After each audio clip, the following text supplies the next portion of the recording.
score, biggest score yet. I don't have my phone with it, but it was over 4,000 Lakshmi points, 10 sets of Bhagavatams sold. I think a good portion of them by Maharaj, but Bhakta Chad sold one also. He'll be out in a minute. So that was quite an amazing. I'm sure Maharaj is very pleased with that. All right, so for those of you who are not familiar, we usually use this time until about 11:30, I think, when we have a Abhishek for Prabhupada, and we also make the offerings here. And we're going to have, I think we have the Pushpanjali at that time. But between now and then, we'll read offerings from the book, which isn't manifest yet as a book, but it's a PDF. Anyone can download it. And that's what I did. And so we're going to read from that book. And I think the first one we'll read is from the San Diego Temple, written by Jalatala Devi. Okay. Okay, here we go. I'm going to have to turn this way. All right.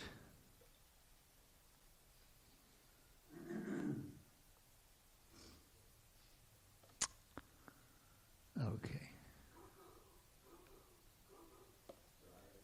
Is that me? Oh. Okay, here's the San Diego, California, USA offering in the book. By the way, I helped produce that book for 32 years or so, but it's expanded enormously now. It's over 500 pages. I have a huge number of offerings from the centers around the world. It's appropriate. The society keeps growing. Okay. Namaham Vishnu Padaya Krishna Prestaya Bhutale Srimati Bhakti Vedanta Swami Niti Namine. Namaste Saraswati Deve Gauravani Pacharine Nirbhishesha Shunyavadi Pastita Deshatarine. And she writes, I pray to Shri Shri Radha Giridhari, who mercifully cast their loving smiles on the devotees here at New Govardhan Dham, so that I may write something worthwhile in appreciation of their glorious servant, Srila Prabhupada. I pray to the six Goswamis, Srila Rupa Goswami, Srila Sanatana Goswami, Srila Raghunath Bhatta Goswami, Srila Raghunath Das Goswami, Srila Jiva Goswami, and Srila Gopal Bhatta Goswami, that I can complete this task on behalf of everyone at New Govardhan and express some of what we all feel. Dear Srila Prabhupada, please accept my most respectful obeisances, all glories to you. In writing a glorification of you, I really don't know where to start. I wouldn't even have known of the existence of Krishna consciousness if not for you and all the trouble you took to bring it to the West. And now I'm going to write something about you as if I could even slightly begin to understand what you went through to save us and how difficult it was. As if I have any idea how much you always depend on Krishna, how much you simply want us all to surrender so we can be blissful in Krishna consciousness. I don't even have a clue. Then again, I'm complicating things, as is my tendency as a fallen conditioned soul. Really, it isn't that complicated. The essence of what you gave us has always been to, quote, chant Hare Krishna and be happy, close quote. Though it isn't that we don't have to do anything else. Our uncultured Western ways have filled our lives with impurities that we would never have recognized if you hadn't shown us another way. The four regular principles are just the beginning of living a human life, and we struggle even with that. And still, you never let us off the hook. To have said that we could chant Hare Krishna and be happy while still eating meat, gambling, taking intoxication, and engaging in illicit sex would have been to cheat us, and you love us too much for that. Instead, you tell us, as Krishna teaches in the Bhagavad Gita, to simply give up everything else and surrender to Him. That's all we have to do. But it's exactly what we don't want to do. We want to be in charge, and everything in the culture that surrounds us tells us that we should be in charge. We should control, and we should enjoy. This is especially the mood in Southern California, where the weather is so beautiful that people come from around the world just to gratify their senses, with no regard for how that affects anyone else. An uncomplicated process is difficult for us, but you work to make it so much easier. You gave us prasadam, so delicious that we would forget all about food not offered to Krishna. You gave us kirtan, where we can use our musical talents to directly connect with Krishna instead of falling further into ignorance. You gave us deity worship, where we can use our artistic talents to care for the beautiful forms of the deities and share that beauty with everyone who visits the temple. And you also gave us your books, volumes upon volumes of instruction on how to live spiritually and how to interact with one another and the world around us in such a way that we and everyone we meet can advance in Krishna consciousness. All these gifts are practical examples of how everything in Krishna consciousness is lovelier and more joyful than anything outside it. So now we must spread your gifts as far as we can. We clean and maintain Krishna's temple, a Vaikuntha realm on the beach, as a haven where some devotees live and serve full-time and others come regularly for service and spiritual upliftment. Both temple residents and non-residents distribute your books in parks and parking lots almost every day.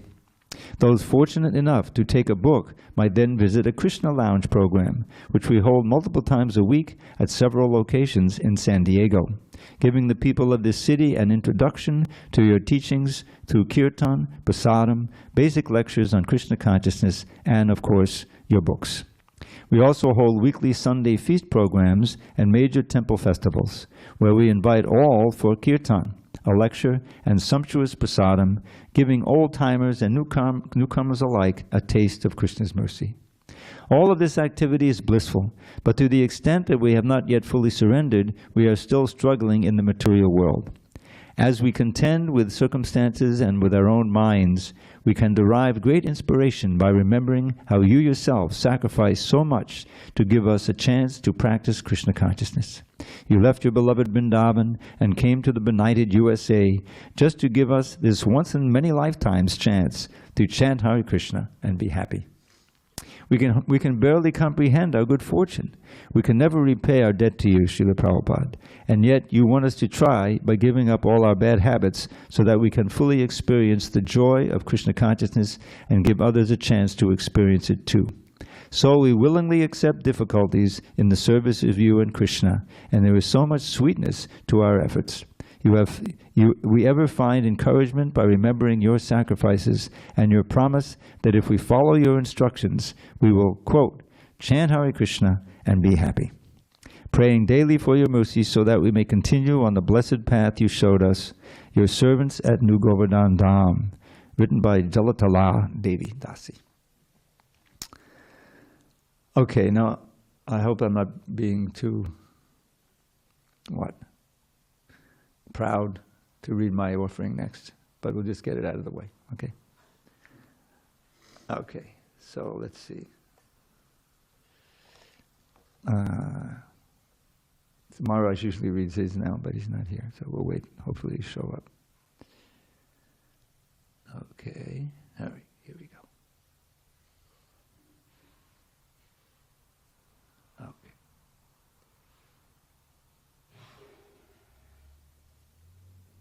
All right, here we go. I'm going to go sideways on this too. Dear Srila Prabhupada, please accept my prostrated obeisances in the all-purifying dust of your lotus feet. All glories to you. On this most auspicious day of the year, I would like to express my deep gratitude to you for one of your many invaluable gifts that I'm afraid is somewhat underappreciated in modern-day ISKCON. The copious recordings you left us of your lectures, bhajans, conversations, and so on. The first thing I do every day when I get up to prepare for Mangalarti is hit the button on the portable Bluetooth speaker and instantly hear your voice resuming the Gita or Bhagavatam lecture from the previous day. I never fail to remember this immortal passage from your purport to Srimad Bhagavatam 4:20-25. This is in the purport.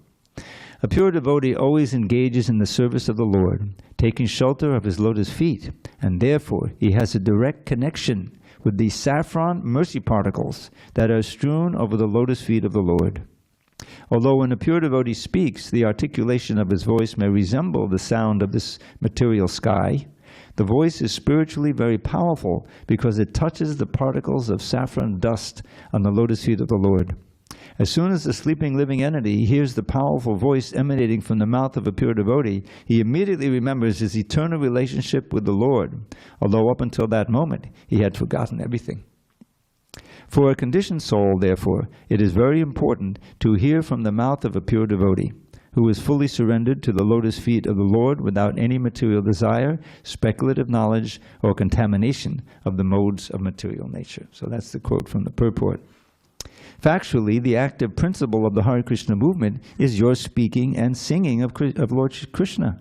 Whether it is your recorded lectures or bhajans, your dictation of your books, your interviews with numerous journalists and others, your conversation with priests, professors, and people in general, your morning walks with your disciples, countless other occasions, you never fail to leave an indelible spiritual impression on your listeners. After all, isn't that confirmed in the Shastra? Tulayama lavenapi naswargam napunarbhavam bhagavat sangi sangasya martyanam kimutashishaha. Quote, a moment's association with the devotee of the Lord is so valuable that it cannot be compared even with the attainment of the heavenly planets or liberation from matter. And what to speak of such worldly benedictions as material prosperity, which are for those who are meant for death. Close quote. How fortunate we all are to have available to us literally millions of moments of association with the foremost devotee of the Lord in the form of your books, your devotees, your temples, and your recorded lectures, conversations, dictations, especially Krishna book, kirtans, and bhajans. Thank you for all these priceless gifts, Srila Prabhupada. I will relish hearing your saffron mercy particle infused words till my final breath. Your monumentally grateful disciple, Dravida Das. So then I appended here, Sri Prabhupada Ashik. Can we get a table here with a little water and a clock? Thanks. So this poem was originally written in Sanskrit by Kushakrata Das.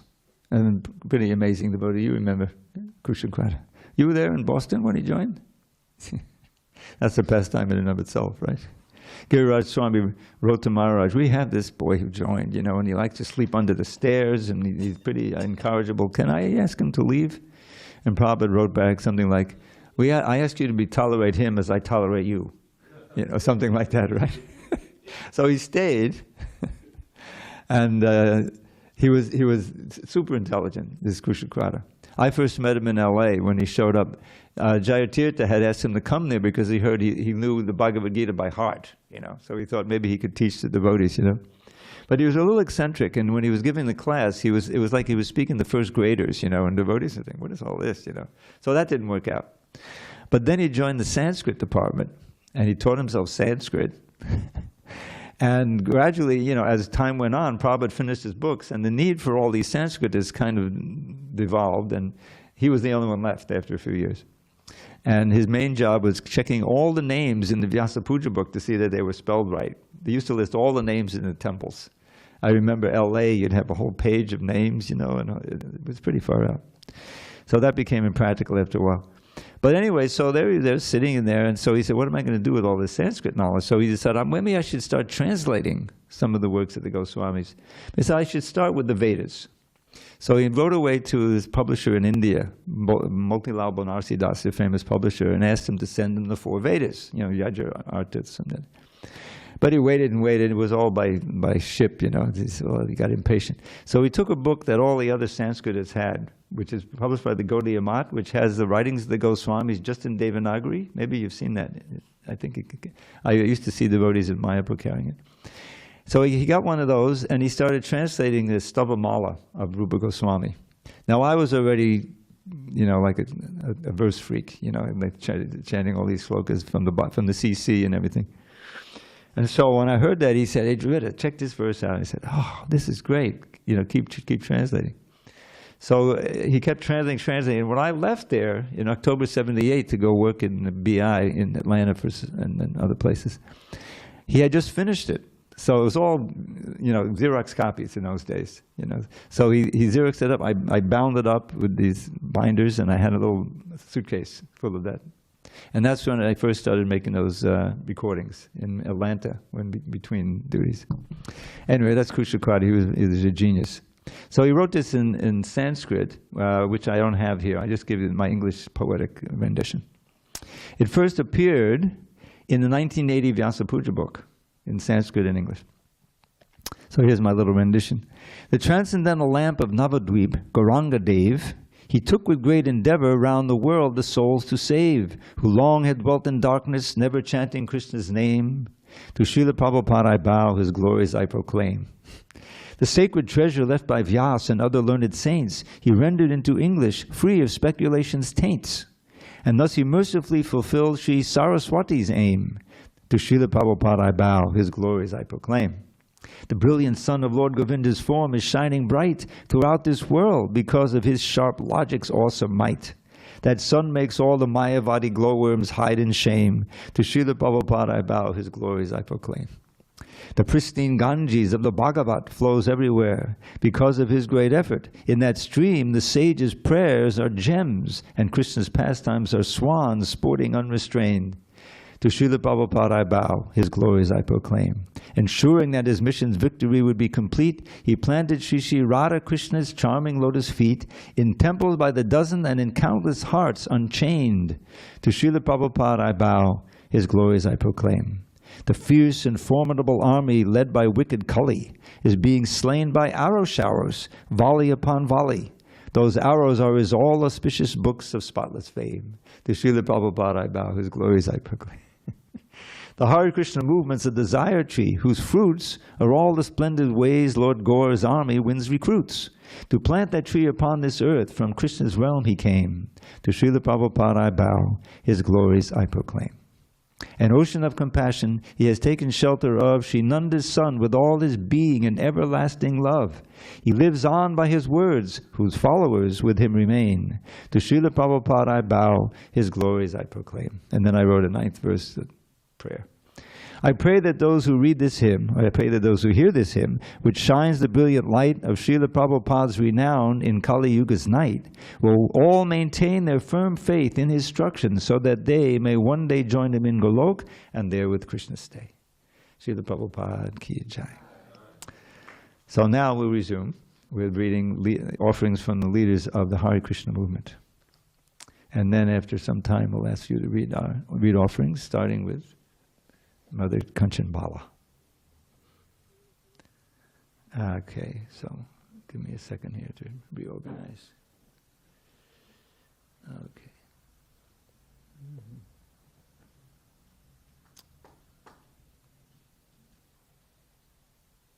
All right. Sorry. Okay, here we go.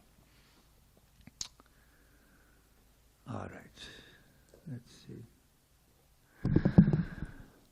So, I'm going to read the offering from Giriraj Swami first,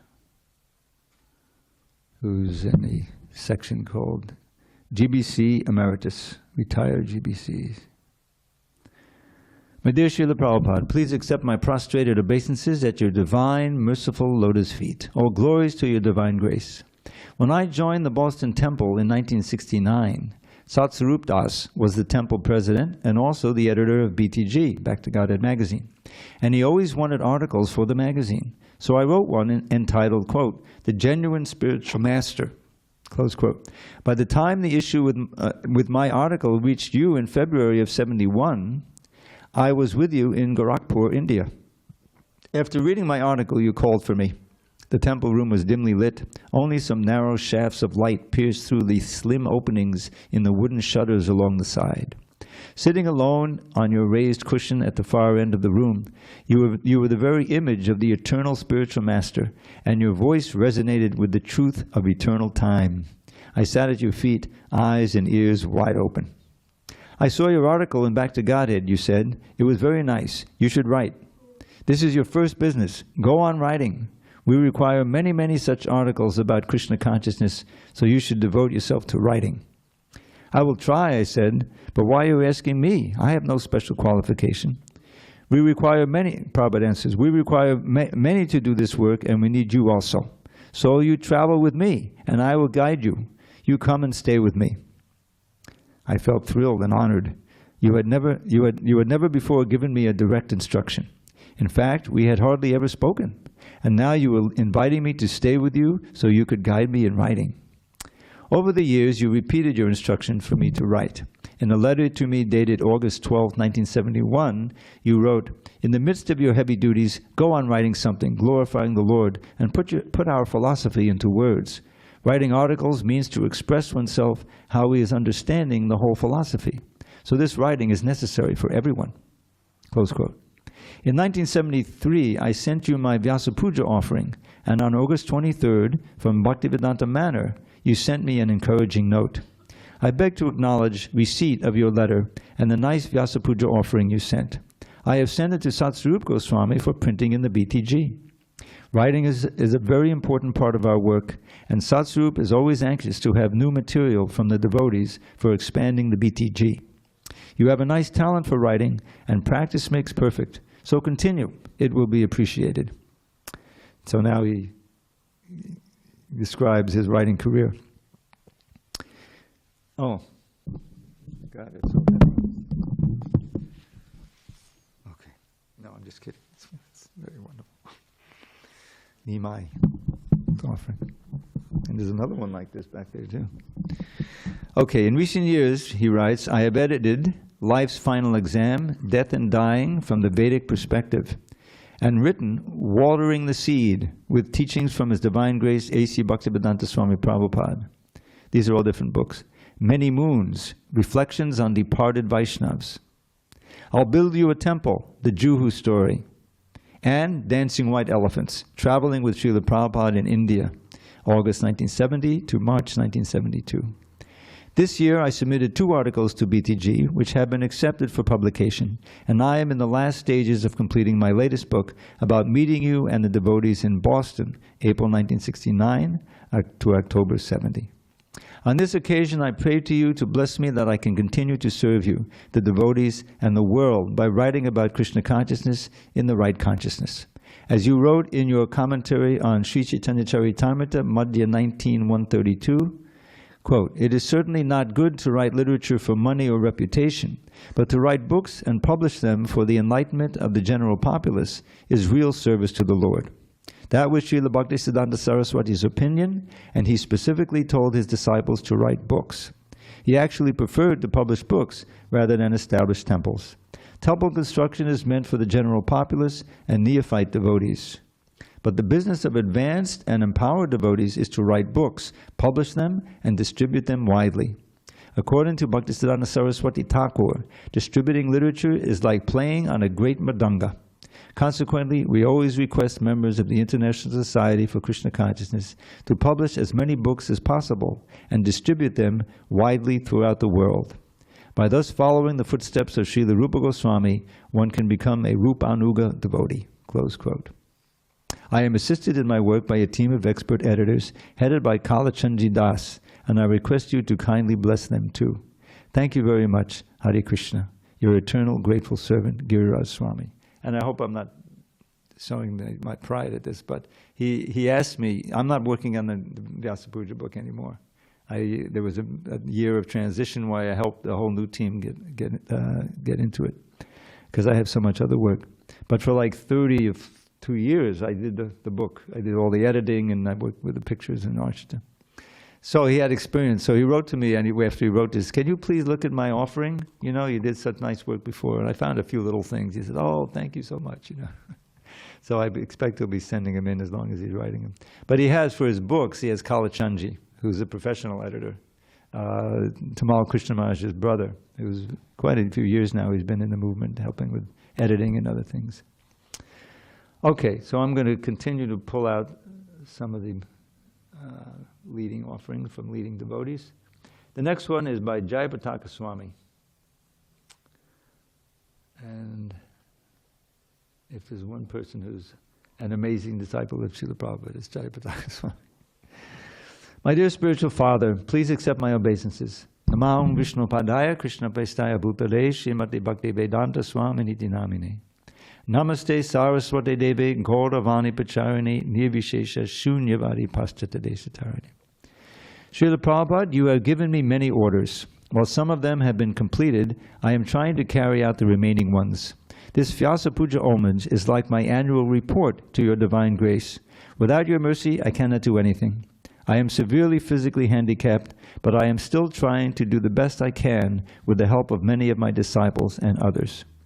Srila Prabhupada, you had a profound desire to honor Srila Bhaktivinoda Thakur by developing his birthplace in Birnagar into a significant center for spiritual education and pilgrimage.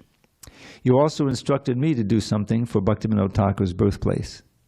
Your vision for this project included a display of his life history, his writings, an educational center, parks, gardens, guest houses, and an ashram. You visited his birthplace 2 or 3 times, and I accompanied you when you requested the brother of your spiritual master, Srila Lalit Prasad Thakur, to grant permission for us to render this service. Unfortunately, he passed away without granting permission. Once you told him, here is an important place to be developed for Krishna. You can't do it, and then when someone can do it, you won't allow him. Isn't that sinful? You also told us that it was not an offense because you put it into a question. That's interesting. Even after 52 years, the current Bhaktivinoda Goshti managing committee of the Birnagar Dvadasha temple is not giving permission. They say we can develop the place and perform puja, but they won't give us anything in writing. So to move forward with your instruction, we thought we needed a center.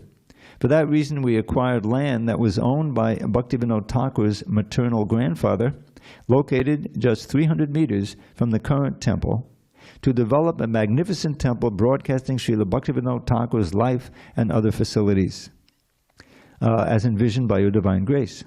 The cornerstone was installed on April 13th, 2025. Simultaneously, our Birnagar committee will continue efforts to negotiate with the present management of the Birnagar Dvadasha temple to secure the right of worship of the existing birthplace temple. ISKCON also acquired the birthplace of Advaita Acharya Gadadhar Pandit. I guess it's birthplaces, not all the same place. Birthplaces of Advaita Acharya Gadadhar Pandit and Srivas Thakur in Bangladesh. Your divine grace has predicted that there would be 50,000 devotees in Mayapur, half of whom would be residents and the other half guests. We now have around 7,500 residents, so we still have a long way to go to satisfy your vision. There were not so many people coming to Mayapur when you were here. At present, however, there are at least 30,000 visitors on regular days. On Gaur Purnima Day, we had 231,000 visitors. You know that. He lives here. He lives there, so it's not a shock to him. That's amazing. Wow. And throughout the entire Gaur Purnima festival, from the flag-raising ceremony to the flag-lowering ceremony, we had a total of 15 lakhs of visitors. A lakh is 100,000. That's 1,500,000 visitors, which I'm sure will increase exponentially when the TOVP opens. So your prediction that Mayapur would grow is now happening. We are assisted by other co-directors, Hriday Chaitanya Das, Brajabilas Das, Subhekshana Das, and Dayaram Das. Subhekshana or Shubhekshana? Yeah, but it's Shubha. It's not, yeah, they missed a diacritic here. By your mercy, from the West Bengal government, which is now run by TMC, what's that? Okay. Better than the Communist Party, right? Okay. Which is now run by the TMC and Srimati Mamata Banerjee, we received a vote from the cabinet allowing us a land ceiling of 750 acres. It was your desire to have a bigger land ceiling, and you were trying for it. Now, through the hard work of Dayaram Das and Akshaya Ramachandra Das, this has been done. The Temple of the Vedic Planetarium, TOVP. My main contribution to the Temple of the Vedic Planetarium? I did give $100 one year, which must for one little but that not what does it say?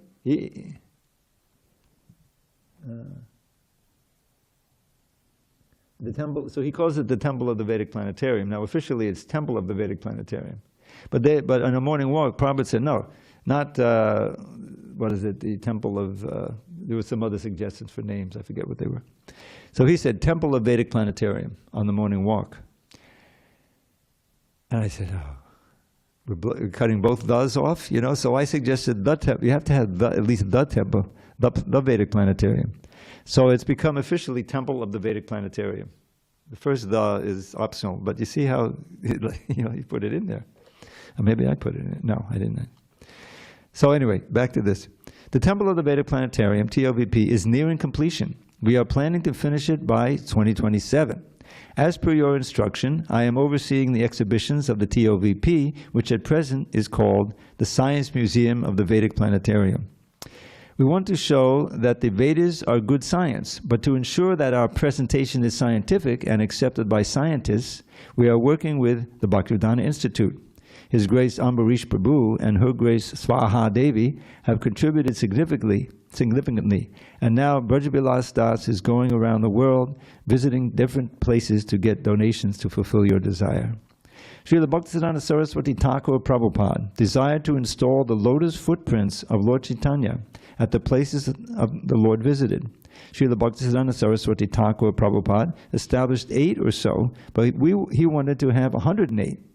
So on your behalf, we are trying to install the lotus footprints of Lord Chaitanya in the places he visited. So far we have installed, you have any idea? 59. 59 Padapitas. And we are in the process of reaching more than 108. Amazing. Of course, those places you find from Chaitanya Charitamrita. Mostly. Last year, with the help of the late His Holiness Gopal Krishna Goswami, His Holiness Giriraj Swami, His Holiness Radhanath, because they're not late. The first one is late. His Holiness Giriraj Swami, His Holiness Radhanath Swami, and the assistance of 10 other sannyasis, along with senior devotees, we installed lotus footprints in locations near Mumbai and in 24 places in Braj, where Lord Chaitanya visited. This year, we installed 24 lotus footprints in different parts of South India, assisted by safari devotees. What are safari devotees? Okay. My disciple Balaram Govindadas has made major contributions for the lotus footprints and the small temples where they will be installed. During the last Shantipur festival, we installed the lotus footprints of Lord Chaitanya, Nityananda Prabhu, and Advaita Charya Prabhu at Shantipur. I got to go back. I got to visit Mayapur again. It's been years. Srila Prabhupada, under the Bhaktivedanta Swami Charity Trust, one of my disciples, Ramanipati, not to be confused with Ramapati, he was also a disciple, right? Ramanipati, okay, has been appointed as a new trustee. He's working on multiple projects for the repair and renovation of Shripats, holy places associated with great devotees, in various places around Gautamandala Bhumi. He has gotten many temples, congregations, and individuals to sponsor Shripats. Previously, we were working on your 10 lakh fixed deposit, and every year we got the interest. With that, we have tried to develop many places, but we're not very successful. Therefore, Ramanipati Das got sponsors for different Shripats, and since then we have made great progress. We successfully registered a trust called Saraswata Gaudiya Vaishnava Association, SGVA. Most of the Gaudiya Mats have joined this institution, and we celebrate together the appearance day of Srila Bhaktisiddhanta Saraswati Thakur Prabhupada and Srila Bhaktivinoda Thakur. We are also aiming to collectively honor their disappearance days. After we do our own celebration in the morning, we gather at one mat or another to celebrate the particular event. In this way, we are trying to unify the disciples and followers of Srila Bhaktisiddhanta Saraswati Thakur Prabhupada as per your wish. I am encouraging devotees to read your books and take different Shastra courses as you desired. You said, quote, "I will never die. I will live forever in my books, and you can take advantage," close quote. People do not read your books, and you instructed that people who want second initiation should have Bhakti Shastri. I have implemented this requirement so that everybody reads your books. I was honored to receive my Bhakti Shastri degree personally from your hand, and I have since completed Bhakti Vaibhava and Bhakti Vedanta. I want to be a good example for all the devotees, so they will study your books. Now, I am taking my Bhakti Sarvabhauma. There shouldn't be a comma after now. They need a little editing help. Now I am taking my Bhakti Sarvabhauma. Every night before going to bed, I read your books. I have completed the reading of Srimad Bhagavatam and Sri Chaitanya Charitamrita many times, but every time I read, I get new realizations and I feel blissful. Okay, this is quite lengthy. Wow. All right. It's only 8:28. Your divine grace gave me the instruction to distribute 10,000 big books and 100,000 small books every month. I am trying to fulfill this instruction of yours with the help of my disciples. I have set up a virtual book table through which I distribute books all over the world. ISKCON Sri Mayapur presented me with an award as the top distributor.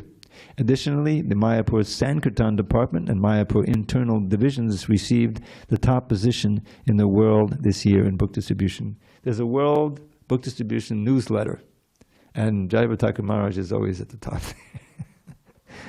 And I can see why.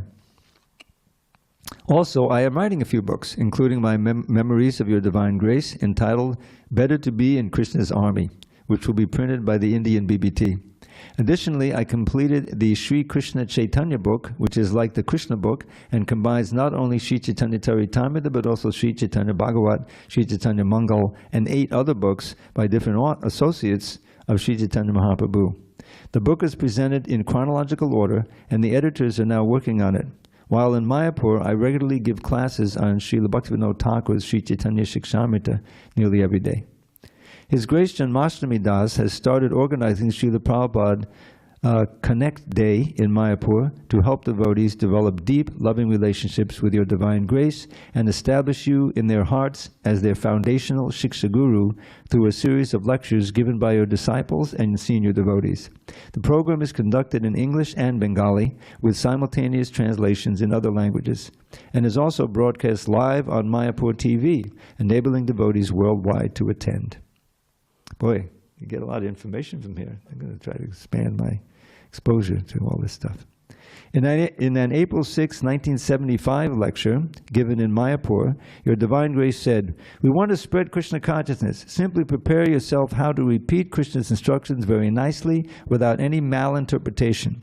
Then in the future, suppose you have gotten now 10,000. We shall expand to 100,000. That is required. Then 100,000 to 1,000,000. And 1,000,000 to 10 million. So there will be no scarcity of acharyas, and people will understand Krishna consciousness very easily." Now, quote, close quote, now about 100 of your disciples and around 50 of your grand disciples have become Diksha Gurus. Clearly, your vision extends far beyond this. At the moment, we are failing to fulfill your desire, as we are only having less than 200 gurus. Devotees need to have a paradigm shift to align with your vision. I am not able to travel as much as before, so when I cannot physically visit my zones, I connect online. And despite my health limitations, I attend almost all the meetings as part of my management responsibilities, including GBC meetings, GBC Executive Property Oversight Committee, GPOC, Organizational Development Committee, ORGDAVE, Mayapur Executive Board, MEB, Mayapur Co-Directors, Mayapur Master Plan, Indian Bureau, ISKCON Bharat Advisory Council, IBAC, East India Division Council, IDIC, South India Division Council, SIDIC, Science Museum of Vedic Planetarium Executive Committee, SMOVP, Latin American Regional Governing Body, I'll forget the abbreviations, the Bhaktivedanta Swami Charity Trust, Saraswat Gaudiya Vaishnava Association, Mayapur Vrindavan Trust, Usha Rani Trust, World Hindu Federation, and my zone-related meetings.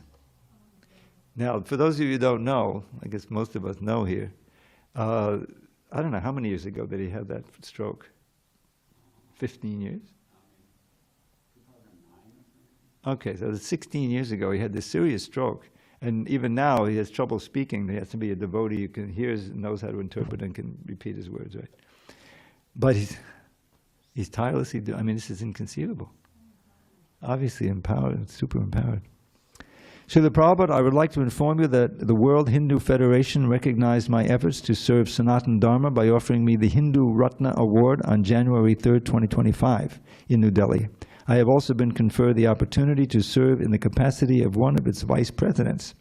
Despite my health challenges, I am trying to maintain my daily sadhana. In 2024, I chanted 9,127 rounds and read your Divine Graces books for a total of 115 hours and 25 minutes. Additionally, during festivals, I listen to classes delivered by your disciples and other devotees. I will continue to improve my sadhana this year. Okay, a few sentences. Since your Vyasa Puja last year and earlier from March 2024, I have been continuing with dialysis 3 days a week. In the dialysis room, I have a TV screen, so I attend some meetings while undergoing dialysis. I feel very grateful that I am still able to do some service, and I have requested my disciples to help me in carrying out your orders. Panchatattva, Radhamadava, Mayapurchandra, Radhamadava Astasakis, and Bhakta Prahlad Nrsingadev are in my constant remembrance. I am thinking how it would be nice if I could fulfill all your instructions. I realize that you picked me up from the grasp of Maya and that I was not practicing any part of Vedic culture before you delivered me.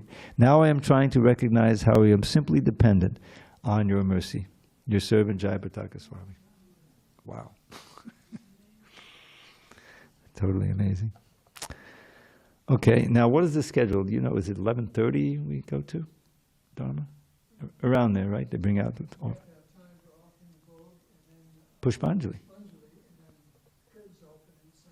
Right, the usual thing. Okay. Okay, next. That was quite an experience. All right, little change of pace. Bhuijan Prabhu, also a dear servant of Srila Prabhupada. Slightly different emphasis. Okay. Dear Srila Prabhupada, Namaham Vishnu Padaya Krishna Pastaya Bhutale Shrimate Bhakti Vedanta Swamin Iti Namine. I offer my respectful obeisances unto His Divine Grace A.C. Bhaktivedanta Swami Prabhupada, who is very dear to Lord Krishna on this earth, having taken shelter at His lotus feet. Namaste Saraswate Deve Gauravani Pacharine Nirvishesha Shunyavadi Paschatya Deshatarine. Our respectful obeisances are unto you, O spiritual master, servant of Saraswati Goswami.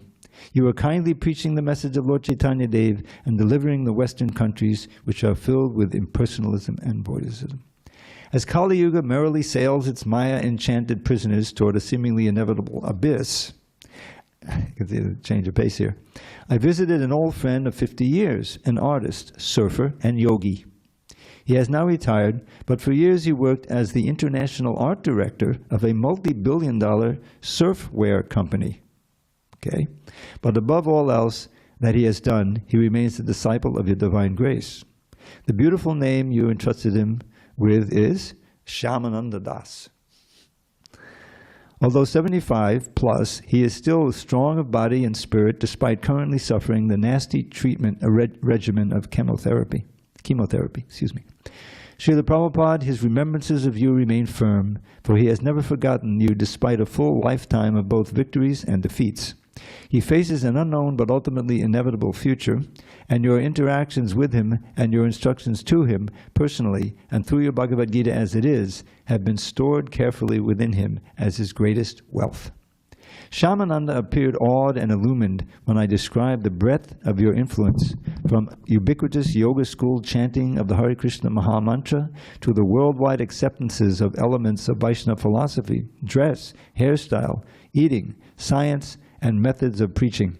And he was struck how you left an indelible mark on many powerful souls who met you just once, but never formally accepted your shelter. And having a warrior's nature himself, he reveled in your stepping out alone, elderly and penniless, from Vrindavan to the United States, as you began your worldwide movement armed only with your bravery of spirit, a trunk of Srimad Bhagavatam books, and the order of your Guru Maharaj. But most of all, he reveled in his personal interactions with you. He had observed you cook with your three-tiered cooker, shirtless, just as you must have cooked for yourself in Vrindavan, and how you salted and spiced deftly with your fingers, never measuring, but with the confident flair of an experienced master chef. As he spoke of this, Shyamananda moved his arms with the grace of a dancer in his attempt to duplicate your spicing technique. This Vyasa Puja book is always full of little gems, priceless gems like that.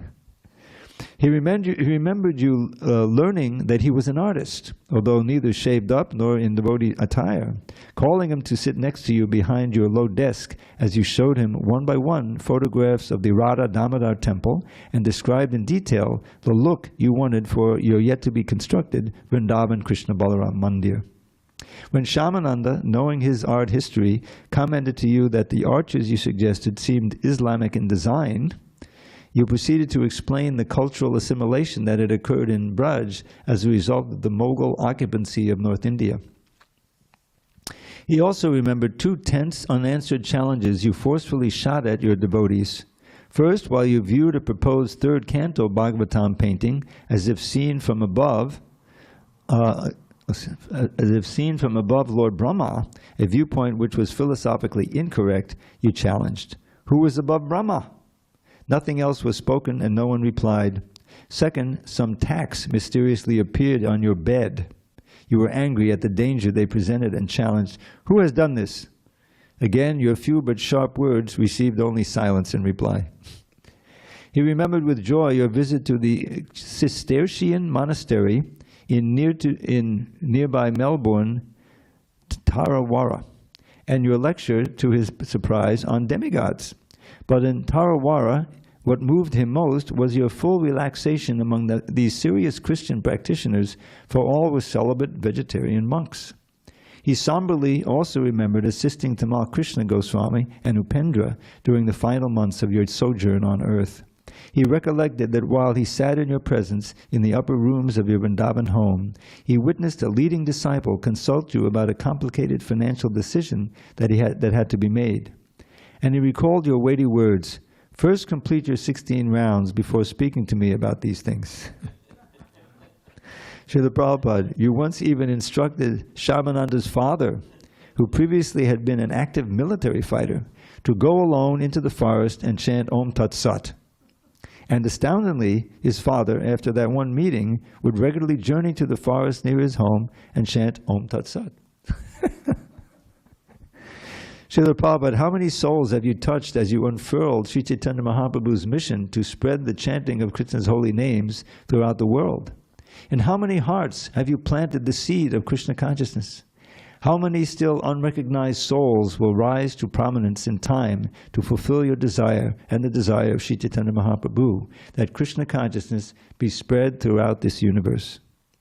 As you credited your completion of the Chaitanya Charitamrita to the authorized order of your Guru Maharaj, you referred to him as, quote, His Divine Grace Bhaktisiddhanta Saraswati Thakur Goswami Maharaj, my beloved eternal spiritual master, guide, and friend. Close quote. A friend acts for our benefit and forever wishes us well. As your Guru Maharaj was your friend, and as Krishna is the dearmost friend of every soul, Gita 9:18, you are also the greatest friend of the world, for you have planted the seed of meaning, bliss, and eternity in the hearts of countless souls. Although Shyamananda is my dear friend, Srila Prabhupada, you will always remain his greatest friend. And Srila Prabhupada, as my own most beloved eternal spiritual master, guide, and friend, please allow me to forever serve you, your 2 ever-moving lotus feet. You are Buri Jandas. Okay, I think I would like to ask some of our elders here to read some of their offerings, because I've already read mine. So if I think Kripa Mai, you're probably senior to all of us. Oh no, I'm sorry, Kanchan Bala, please forgive me. You're senior by many, many years. So please read your, I'm sure, inimitable, wonderfully inspiring offering. And then Parashakti, you can be next. No? Kripa Mai, you have something? All right. Dharma, you can say a few words. Haribol, there we go. That says everything. Please go. I think you can make good use of this podium.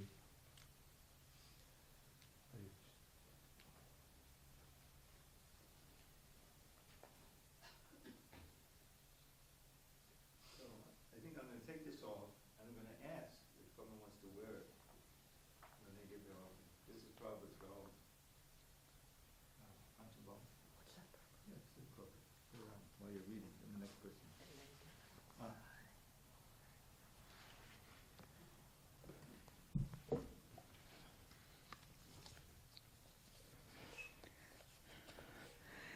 Dear Srila Prabhupada, I bow down in the dust of your transcendental lotus feet again and again with so much gratitude, as I can't comprehend your mercy along with your unwavering tolerance.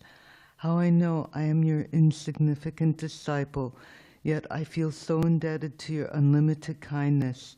Whatever spark you have seen and do now, it is your causeless mercy I can ever do anything. always resonating from within my heart and mind, remembering I wrote a 6-page letter to you, Srila Prabhupada. I mentioned I was offering acorns, bark, moss, and cattails, thinking they were beautiful for Lord Jagannath on my altar living at home. You wrote back, such an encouraging, kind, uplifting letter. My quote, "My sincere blessings are for you for your nice prosecution of Krishna consciousness. Whatever you are doing at the present moment is approved by me, and I think of account you are becoming a sincere soul. Krishna is dictating from within, and you are doing things so nicely. There are 2 gurus. One is internal and the other external.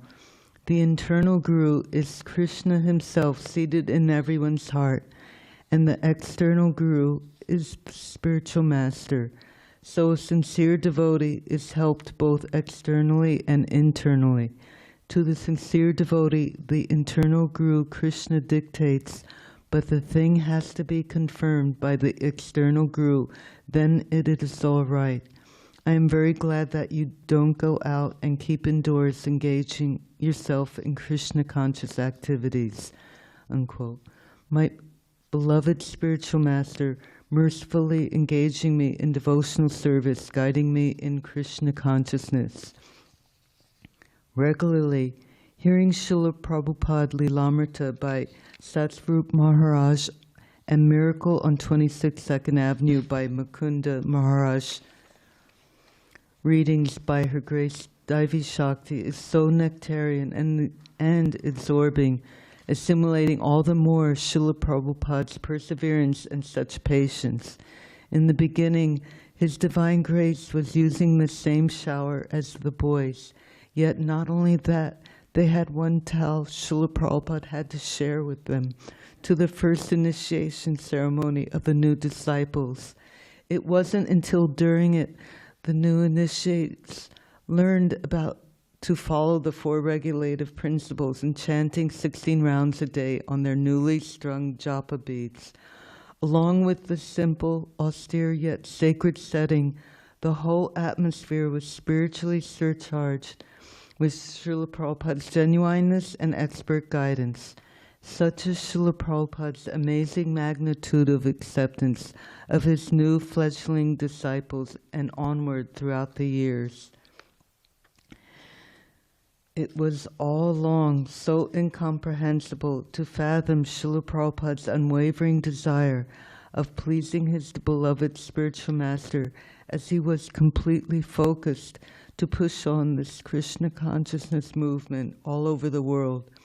On numerous occasions, I had heard Srila Prabhupada would be so pleased to see not just Indian, American, European devotees, but also Russian, Chinese, African devotees being made everywhere else in the whole world. In the beginning, when a few devotees went to Africa, they mostly concentrated on the Indians residing there. And when Srila Prabhupada heard, he said, "You are in Africa, you should preach to the Africans." And on May 12th, 1974, Prabhupada wrote, quote, "I regard Hong Kong as an important center. If the Chinese are approached intelligently, they will become strong devotees because their moral character and steadfast nature is very strong." And still, to this day, the inconceivable potency of Srila Prabhupada's legacy is going on. It is such sincere joy to see all those souls who are taken by Srila Prabhupada's authenticity and purity. A while back, I heard a beautiful pastime as told by Indrajumna Maharaj. I listened once and then again. It was about an admiral in the French Navy, an older gentleman. This is a synopsis of a pastime which is so astounding as it is about how Srila Prabhupada touched a person's life amongst so many souls. The admiral happened to discover Indrajumna Maharaj's Bhagavad Gita class in session, and he joined in to hear. At the end, the admiral raised his hand and said, quote, "This is what I've been looking for." All of a sudden, Indrajumna Maharaj received a call to come back. Srila Prabhupada is arriving in 2 days to Paris, as they were quite a distance away. The Admiral caught wind of it and asked Maharaj, "Young man, what is a spiritual master?" At that time, he wasn't a Maharaj yet. Maharaj said, "Come with me and see." The Admiral was so inspired and moved, spontaneously grasping an opportunity to meet Srila Prabhupada. When they arrived in Paris, Srila Prabhupada heard about the Admiral and sent for him. The Admiral came in uniform, decorated with stripes and medals, sitting with his divine grace. Srila Prabhupada spoke with him for 2 hours, preaching to him very strongly. Quote, "You are not your body, you are not an admiral." The Admiral was hearing with rapt attention. Towards the end of the meeting, the Admiral addressed Srila Prabhupada, quote, "My dear spiritual master, what chapter of the Bhagavad Gita should I focus on?" Srila Prabhupada said, "Every day for the rest of your life, you read the 9th chapter of the Bhagavad Gita. That is my instruction to you." On that occasion, Srila Prabhupada didn't mention the 4 regulative principles and chanting 16 rounds. When the meeting came to a close, the Admiral asked Indrajumna Maharaj, "What should I do now?" And Maharaj said, "Bow down," which he very readily did. Then 8 years later, while Indrajumna Maharaj was doing Sankirtan, he met the Admiral again at a military parade in Paris. The Admiral caught sight of Indrajumna Maharaj and said, quote, "You are the one who brought me to my spiritual master. I read the 9th chapter of Bhagavad Gita every day." He then asked, "How is my spiritual master doing?" It was when Srila Prabhupada had already departed a few years ago. In a devastated state, Maharaj said, "I am so sorry to say, His Divine Grace has left this world. He has gone back to Godhead." Immediately, the Admiral burst into tears. All along to the end, His Divine Grace gave the final instruction to everyone, the art of leaving this world, remembering Krishna. How Srila Prabhupada had made such a heartfelt impression in one meeting with the Admiral, and then he taking shelter of Srila Prabhupada's guidance. It was just so moving to hear. How unbelievably fortunate me, anyone, everyone who has sublime contact with you through your Vapu and Vani association. To say the least, this material world and the struggle for existence is surely no easy ride, but instead, to grasping onto the most precious treasure of your divine lotus feet. It is the only solace, you being the most confidential, pure devotee of Krishna, and your unlimited compassion upon us all. I begging always to remain your loving servant and disciple. Hare Krishna.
Oh, man. Srila Prabhupada, anyway, Srila Prabhupada knows. Yeah. Just hearing these offerings, I mean, just Jayapataka Swami, oh my God, Kanchanbala. We've been reading so many offerings by all the devotees over the last days, and reflecting honestly. Anyway, Srila Prabhupada knows, so. Okay, guys, I'll be fast. Dear Srila Prabhupada, please accept my most humble and grateful obeisances on the most wonderful day of your appearance. It is surely no coincidence that the day of your birth follows right on the heels of your beloved Lord's appearance, and that your parents named you Abhay Charan, one who is fearless, having taken shelter at Lord Krishna's lotus feet. Whenever we think of you, Srila Prabhupada, we immediately remember lotus-eyed Krishna, the Lord of your heart, and the supreme refuge and ever well-wishing friend of every living being. We wouldn't even have any idea of Krishna if it weren't for Srila Prabhupada. And even, I'll read, but even someone like me who's done absolutely nothing for him, I mean, it's just incredible. We wouldn't have an idea of who we were or who is the Lord or what is the purpose of life. We'd have no knowledge. There's none of us. It's inconceivable. Look what Jayapataka is doing. Look what all of these devotees are doing, how they picked up his mission and ran like crazy nonstop through so many of life's crazinesses. They've done it, and it's all Srila Prabhupada's desire. There's no words. It has been 55 years for me, since we both met Vishnu Jan Maharaj, who attracted us by melodious kirtan, and then stopped the kirtan, and looking deep into our eyes declared, I want to tell these people about my spiritual master. I can still picture it. It's just crazy. Vishnu Jan, Brahmananda, Gargamuni, and Subal Maharaj, they all stayed with us for 3 days. In their presence, it was as if time had stopped and we were transported to the spiritual realm by sweet kirtans, japa sessions, prasadam cooking lessons, and enlightening classes born of your sacred books and personal interactions. How did that happen? And it happened to every single one of us in some way or another, all by his desire. When the 4 sannyasis left us, we were devastated and the world seemed vacant and lifeless, and it really did. It was like when they would come home from preaching at the university, they would leave their shoes on the doorstep of the apartment. And then one day, we came home, and the shoes were gone. It's like crazy.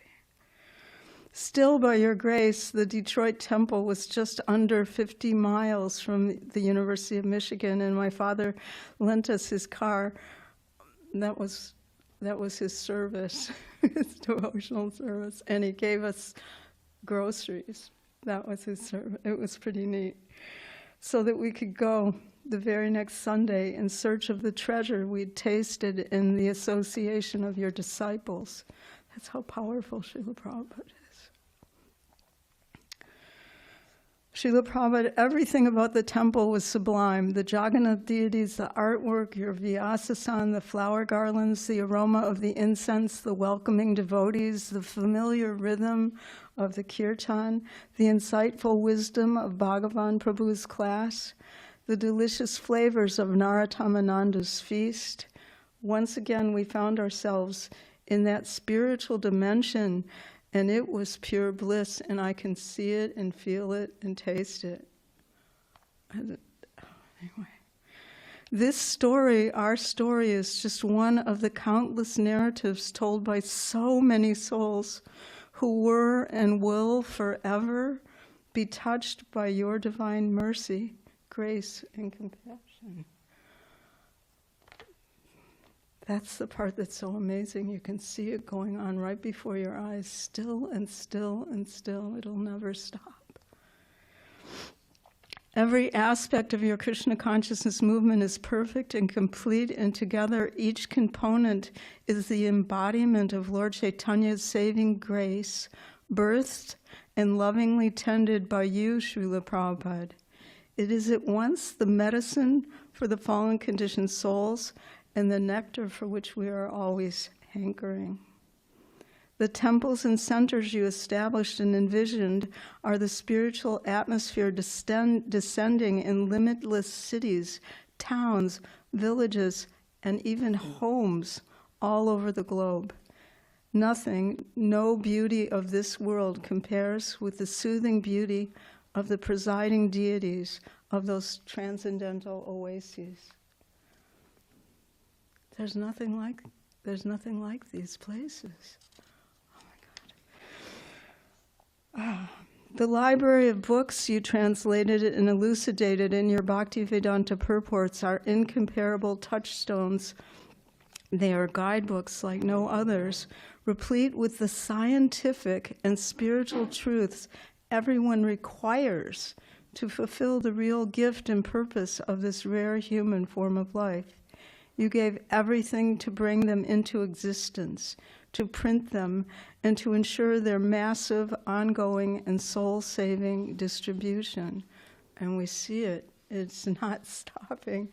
Look what they're doing. Oh my God. The nectar of the holy names beckoned us in the beginning through the kirtan and later in the form of japa. Lord Chaitanya's Shri Shri Shikshastaka keeps me hoping against hope. You have thoroughly nourished us, body, mind, and soul, Srila Prabhupada. You taught us to, with devotion, prepare, offer, and then take life-giving prasadam. This simple and basic piece of our daily practice is also a powerful and integral part of the uniquely non-sectarian peace formula that is your Krishna consciousness movement. I'm almost done, guys. I don't want to take much more time. You gave us the sanctifying process of performing all of life's activities in the form of bhakti yoga, devotional service, shravanam, kirtanam, vishnu smaranam, padasevanam, archanam, vandanam, dasyam, sakyam, atmani vedanam. You taught us by your example, by your instruction, and like a loving parent, you have nurtured us every step of the way, even though some, like myself, are embarrassingly stuck in our spiritual infancy after so many years. Still, I sense every day that because you're so merciful, you haven't given up on me, Srila Prabhupada. Everything is there in Krishna consciousness, how to live from morning to night at every age and stage, in happiness and distress, from birth to death. Nothing is missing from the complete and thoroughly compassionate gift you delivered freely to anyone and everyone equally. When you came to America in 1965, the world seemed at a crossroad, and many of us young people were at once lost and seeking something better, a remedy to human cruelty and greed. We wanted answers to life's important questions. We wanted meaningful change, but prospects seemed bleak. We knew that there had to be something better, something truer, something higher, something more fulfilling and compassionate than the emptiness and inhumanity we saw all around us, and we see even more so today. And then, by Lord Chaitanya's grace, you arrived to fulfill his mission by the order of your own merciful Srila Prabhupada.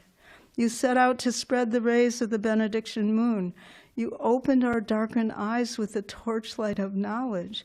You filled our hungry hearts, minds, intellects, and bellies with the nectar of devotional service, Gita wisdom, the chanting of the holy names, and the nourishment of Krishna Prasad in all of its unlimited, healing, illuminating, and soul-satisfying forms.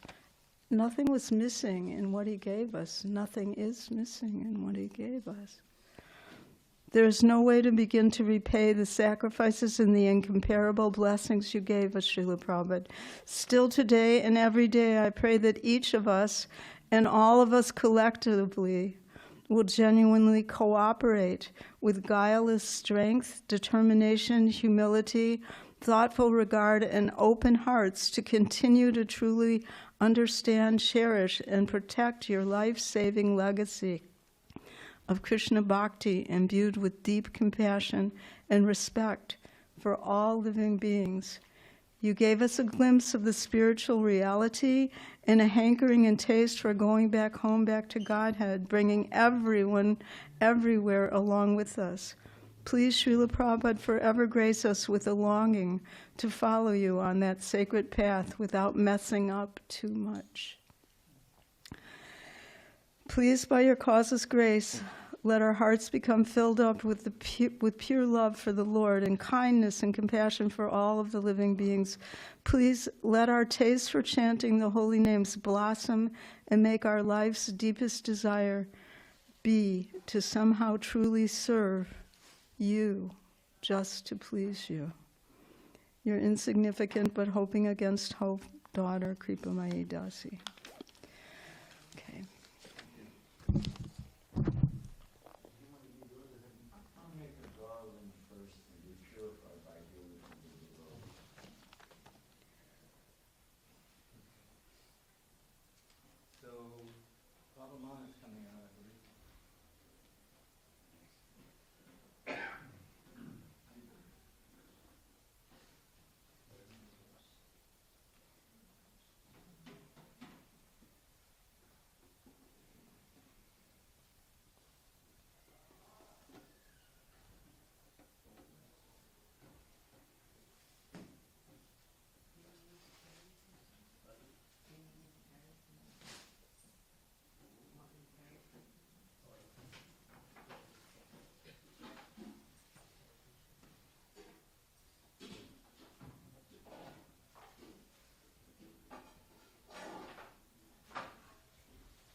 Hare Krishna, David Babu. I just want to let you know there are some online devotees who wanted to say their offerings also, like Faneshwari Mataji and others, sir. May join. Who is it? Go ahead. You sit. Go ahead. Everyone's wearing it. Oh, I started it.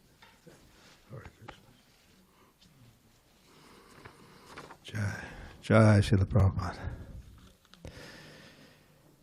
My dear Srila Prabhupada, please accept my humble obeisances. All glories to your divine grace.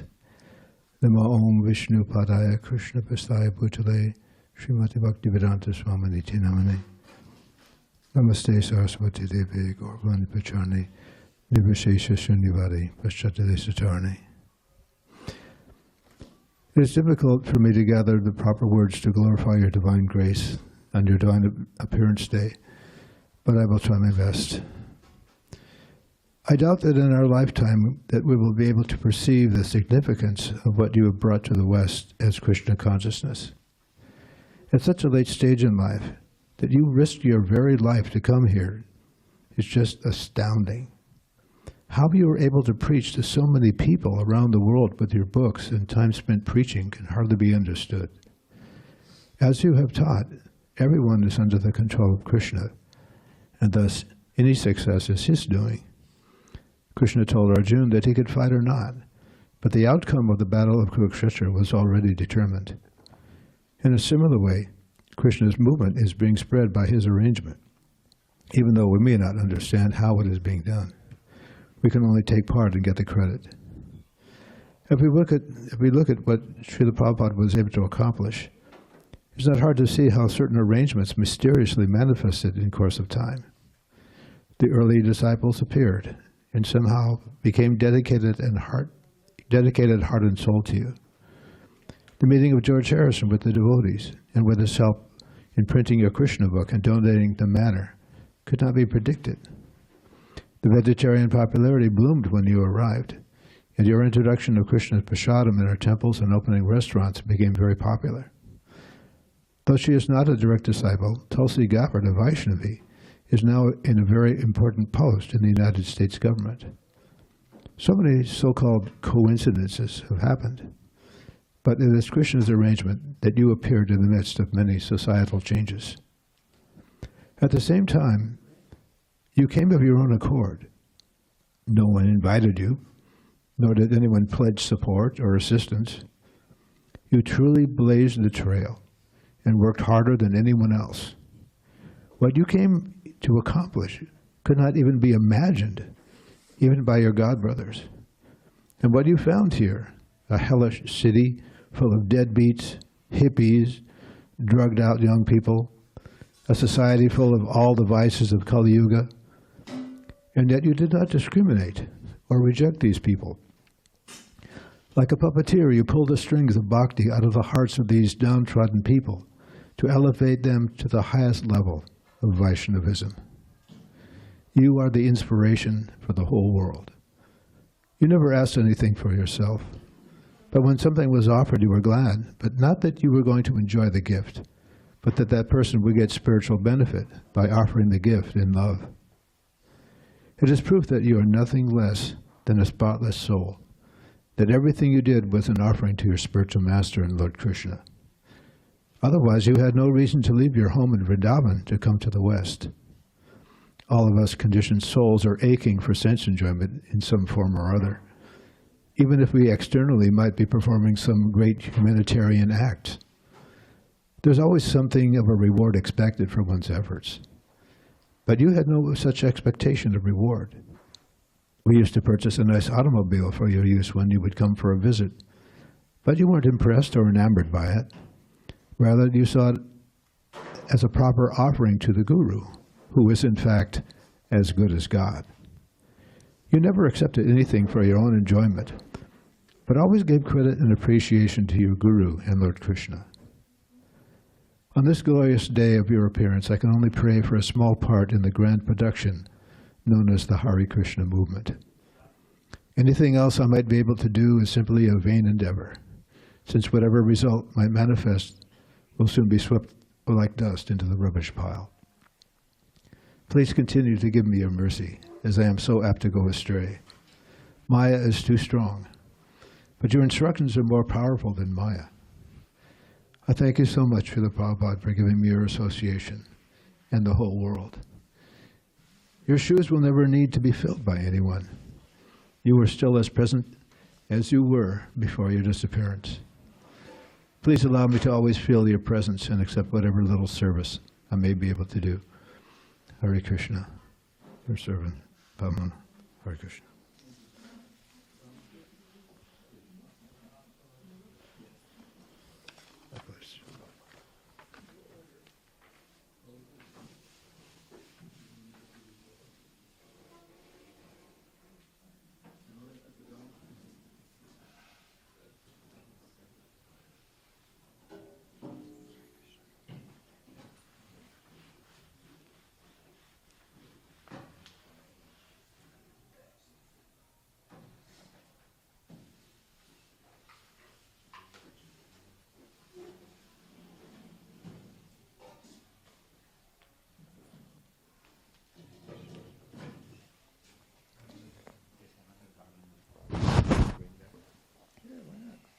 Not going to put on me, are you?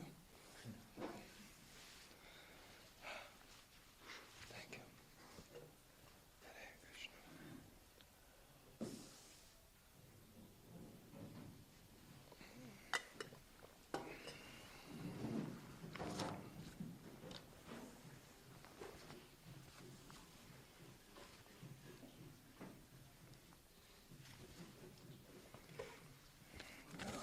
Yes. Hare Krishna.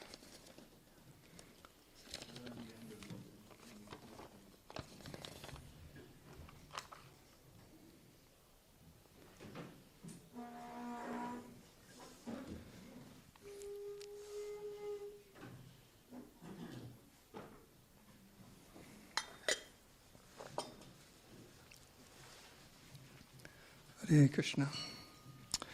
Dear Srila Prabhupada, Namo Vishnu Padaya Krishna Prastaya Bhutale Simate Bhaktivedanta Swamini Namane Namaste Saraswati Deve Gauravani Paracharini Nivashesha Shunyavadi Pasyatyadi Shatarane. Every day it is our duty, honor, and joy to remember and praise you. Jayam Stuvam Tasya Yashastri Sanjam Bande Groshi Charanadavindam. And today on your Vyasa Puja, it is an especially profound and blissful service to glorify you.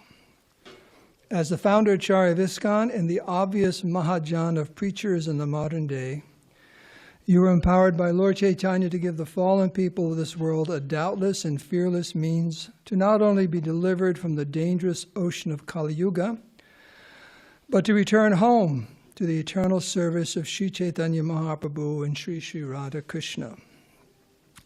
You are empowered to do this because of your pure love for Krishna, your full surrender to your spiritual master, Srila Bhakti Siddhanta Saraswati Goswami Maharaj, and your deep, deep compassion for the suffering souls of this age. All your followers, whatever level of Krishna consciousness they are on, whatever their relationship is with you and your movement, will agree that the process you have given us to go back home, back to Godhead, is the safest one available.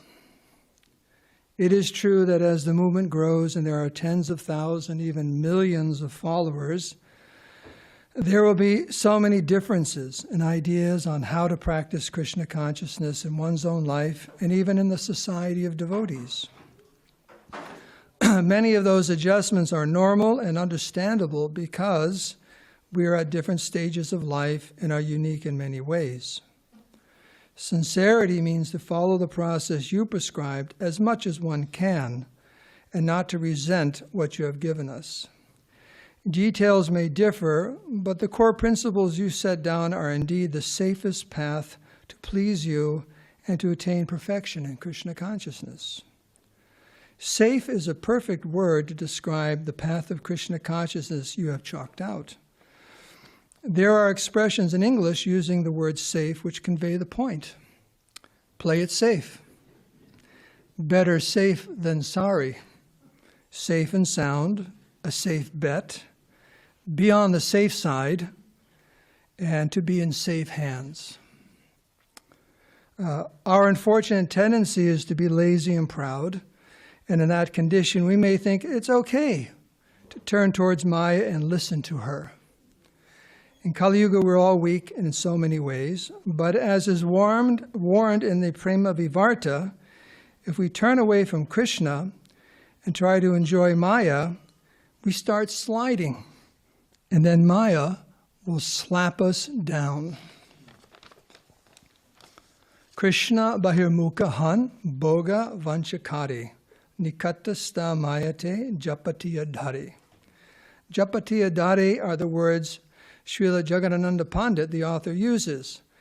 This means that we can get hurt very badly. Srila Prabhupada, you warned us more than once that if we don't take advantage of this lifetime and become Krishna conscious, it could be millions of lifetimes before we get another chance. This is indeed a big slap from Maya. Bhagavad Gita calls this Mahato Bhayam, the greatest fear. As far as being safe or not, there are some obvious examples. It's safer to chant 16 good rounds every day than to chant less or to artificially chant more. It's safer to follow the 4 regulative principles than 3 or 2 or none. It's safer to always stay in the association of devotees than not to. It's safer to visit the temple as often as possible and to render some service to your ISKCON than not to. It's safer to eat pure Krishna prasadam than to eat other kinds of food. It's safer to hear and chant about Krishna every day than not to. It's safer to attend the full morning and evening program than not to, whether at a temple or in one's home. As we get older, we start to realize our days are running out. The truth is, whatever age we are, we have so little time as death can come today or tomorrow.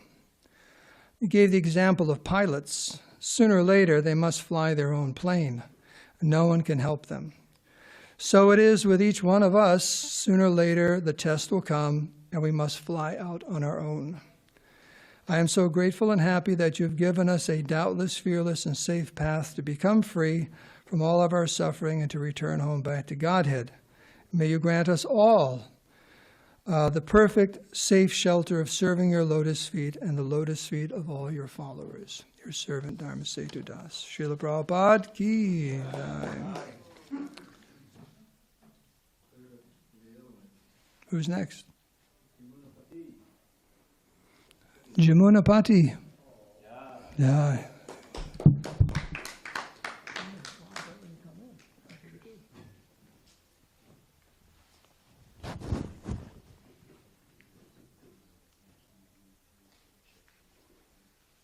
Hare Krishna Dabiri Prabhu. I just wanted to let you know that Panashwari Mataji and Vijay Krishna Prabhu wanted to speak also. I just want to let you know so that they can be in your queue.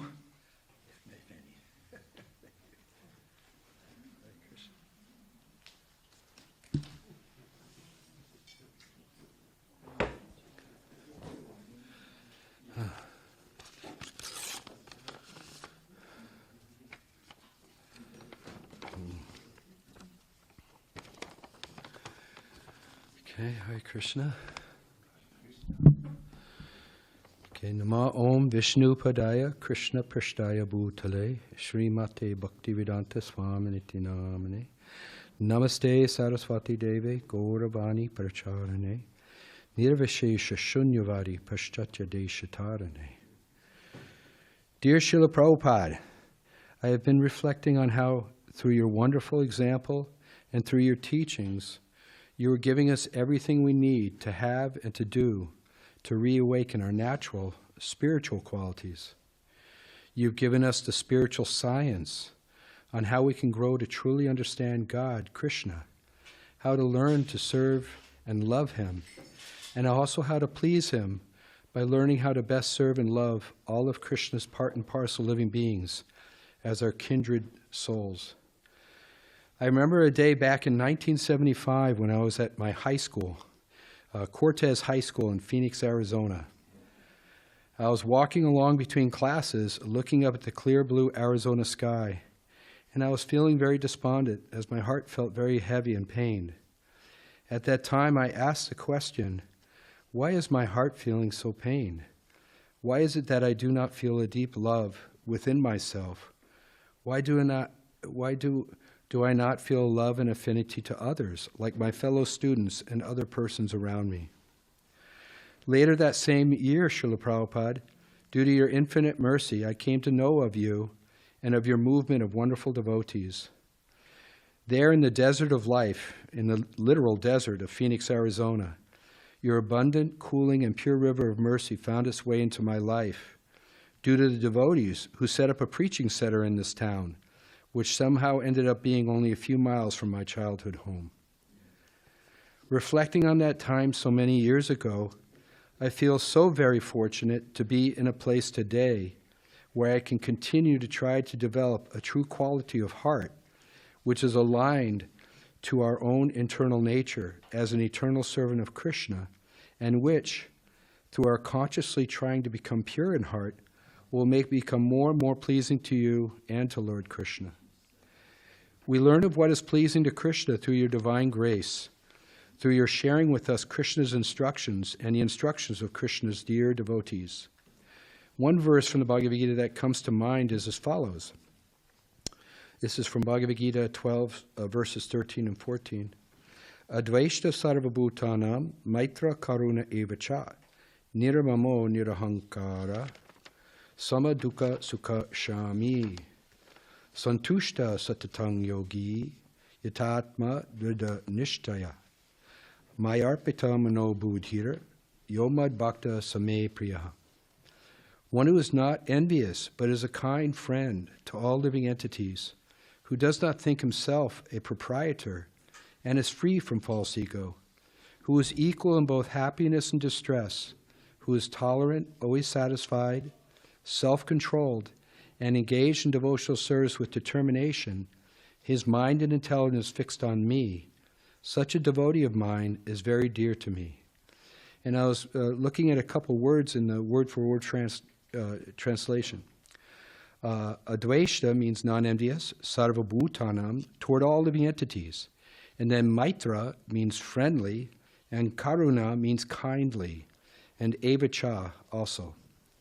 Srila Prabhupada, your own example as our founder Acharya, exemplifies these very qualities.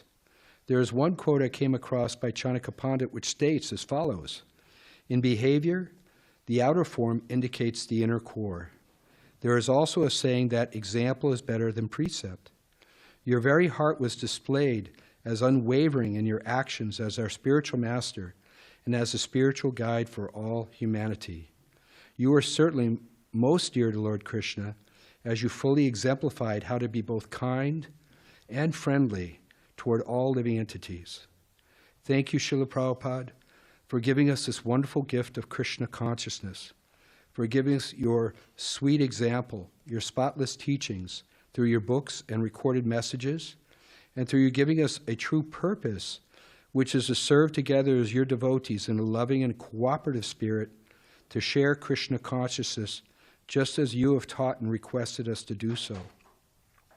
Thank you, Srila Prabhupada, for your unlimited, kind, and friendly mercy that you have given to me. I pray that I may continue to try and apply your instructions and follow your example in the blessed association of your devotees. I am convinced that by doing this, that someday my heart and my very being will become pleasing to you and to Lord Krishna. And by that blessing, my heart will become qualified to experience the real love that myself and all of us lost souls in this world so much hanker for.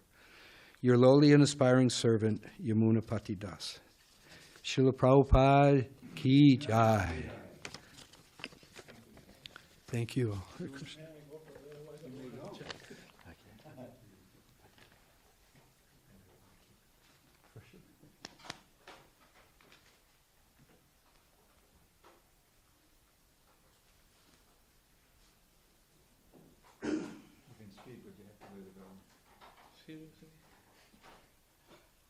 I don't miss it over there. Give it back. I'll give it back to you. I want to apologize for the devotees who are waiting online, but I'm busy at the kitchen, and if I don't do it now, I won't do it at all. But I want to start by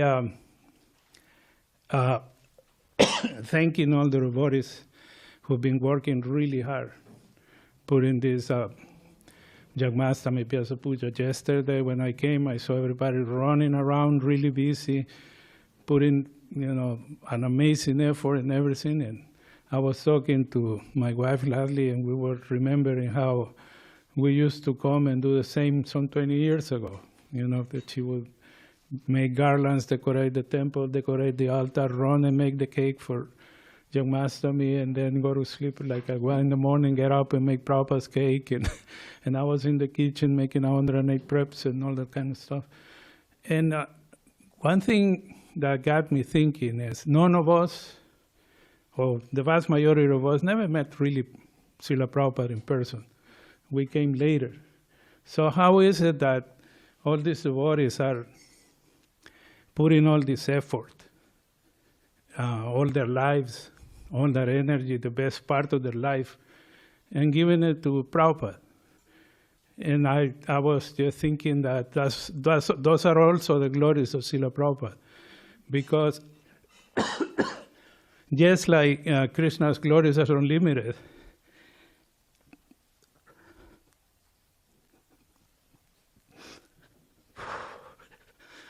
Srila Prabhupada too, his glories are unlimited. And he has inspired our hearts to follow him, to read his books, read his instructions, and put all of our lives for him, for his movement. And one of the things that amazed me most about Prabhupada is his ability to always say the truth. He never ever lied to anybody. He always gave us the pure, unadulterated, simple truth. And he was always like that to everybody. He never, in his books, you're never going to read, Prabhupada said, well, I had a dream and Krishna told me this, or, I had this inspiration. Prabhupada's always quoting, this is confirmed and such instructor, and this Shastra says this, and he quotes the verse, so he said, he quotes Vishwanath Chakravarti Thakur or Sridhar Swami, and he said, in his commentaries they say this and this. And Prabhupada always corroborated everything he said. And that's why he was so potent. And that potency has spread so much that even now, 50 years later, we're still here. People who never met him have been inspired by the great movement that he created. Following Lord Chaitanya's desire, he felt like completely helpless. Like, how can I do this? He had no idea. He had no clue. He had an idea of coming to America. How am I going to do that? How am I going to convince these people? And all of a sudden, he's leading thousands and thousands of people. And 50 years later, people are still listening to his message, following his instructions, and surrendering their lives, to that mission that Prabhupada started. So it's completely remarkable. It's something that is beyond my comprehension. As I'm getting older and things are a little more difficult, to walk and to move and go around, I realized more how much Prabhupada was doing and sacrificing at that age. When he was like in total pain, when his teeth were rotting and falling off, and at the end he was just, he was telling the devotees, I'm just living in this sack of bones that, and even to the last second, he was, dictating his pure transcendental message. Such a personality like that doesn't appear very often. But everything that we can do here, everything we can accomplish in this movement, is just because of his mercy and his part to his glories. Yeah, Hare Krishna. Back to you. Okay, so we have two devotees online who I'd like to call on now. One is Paneshwari Mataji. Can you hear me? Tapas, can you hear me? Yes, Prabhu, I can hear you. Can you hear me? Yes, we can. Okay. Shall I go ahead? Yes, please. Okay. Namo Vishnu Padaya Krishna Prastaya Bhutale Srimati Bhaktivedanta Swami Niti Namine Namaste Saraswati Devi Gauravani Pracharine Nirvisesha Sunyavadu Paschatya Deshatarane Jai Shri Krishna Chaitanya Prabhu Nityananda Shri Advaita Gadadhara Shri Vasadi Gaura Bhaktivinoda. All glories to Srila Prabhupada and my humble obeisances to all the assembled devotees. Dear Srila Prabhupada, they say it takes a village to raise a child. I think it takes a temple to raise a devotee. This has become more apparent to me this past year. So many changes, so much growth. I had a dream, Srila Prabhupada, a dream that we could create an environment that not only encouraged our children to come to the temple, but inspired them and excited them. This dream became a reality this year as it manifested before my eyes. This could only happen by your mercy and Gauranga's compassion and love, and by the support of the temple and the congregation. Every person had a hand in making this happen. From the book distributors, the brahmacharis, to the pujaris, to the cooks, to the parents, and to the temple management. Everyone encouraged us, supported us by giving us Didi Prasadam paraphernalia for our costumes, for cooking for us during our camp and our practices, by asking if we wanted any special books for the children. To the parents and teachers, everyone wanted to do something for the children. This is why you say these are special children, Vaikuntha children. Only such children can make us come closer to Krishna and make us devotees. We may think Krishna sent us children to make them devotees, but actually, he sent the children to make us devotees. Thank you, Srila Prabhupada, from the bottom of my heart for connecting me to your children and then ultimately connecting me to Krishna. May I always be attached to you. May I continue to serve you by serving your devotees, both big and small. With my deepest gratitude and love, your spiritual granddaughter, Praneshri Lakshmi Devi Dasi. Thank you, Prabhu. Hey, Shri. Vijay Krishna, you there? Tapas, you there? Yes, Prabhu. He's in the Zoom. Probably, I don't know what happened. He said he will speak, but maybe he has gone out for a little bit. Maybe you can give him time up. Okay, so we'll move on. You wanted to say something. Go ahead. Just tell your name when you get there.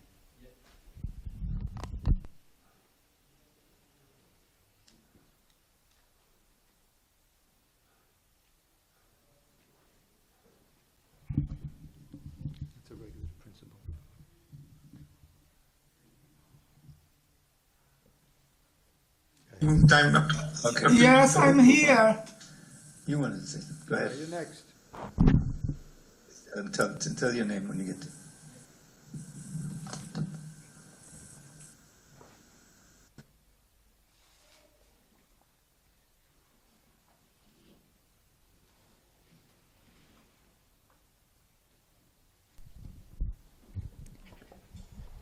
Name. My name is Vamsi Krishna. Namahom Vishnu Padaya Krishna Pistaya Bhutale Srimati Bhakti Vedanta Swaminiti Namine Namaste Saraswati Devi Gauravani Pracharane Nirvishesha Shunyavadi Pachacha Deshtarane. Dear Srila Prabhupada, please accept my humble obeisances at your lotus feet. Each year, I eagerly anticipate your Appearance Day festival, a sacred opportunity to offer my heartfelt homage for the profound wisdom you have imparted through your books. First and foremost, I extend my sincere gratitude to your disciples and senior devotees who have lovingly upheld this tradition, granting me the privilege to express my deep appreciation for you. This occasion also allows me to reflect on my progress in devotional practice, following the path you so expertly traversed to reach the divine abode of Sri Krishna. Dear Srila Prabhupada, in this modern age, no one has spread Krishna consciousness across the globe as you have. Your practical instructions for integrating Krishna consciousness into daily life continue to inspire people of all ages, races, and cultures, even 48 years after you departed this world. To fulfill your mission, you took countless risks, the greatest being your departure from Sri Vrindavan Dham, uncertain if you would ever return. I recently learned that advanced devotees often take shelter in Sri Vrindavan Dham, vowing never to leave until they depart their mortal body, regardless of circumstances, a cherished tradition in India. This deepened my realization of your unwavering determination and sincerity, not only in following your Guru Maharaj's instructions, but also transforming the lives of millions worldwide. With utmost humility, you attributed the success of your mission to honesty, saying, whatever little success is in our movement, the cause is I have not tried to cheat.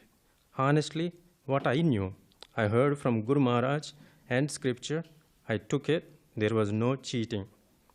You also cautioned against a superficial expansion of this movement, warning, now we have so many students and temples, but I am fearful that if we expand too much in this way, we shall become weakened and gradually the whole thing will become lost.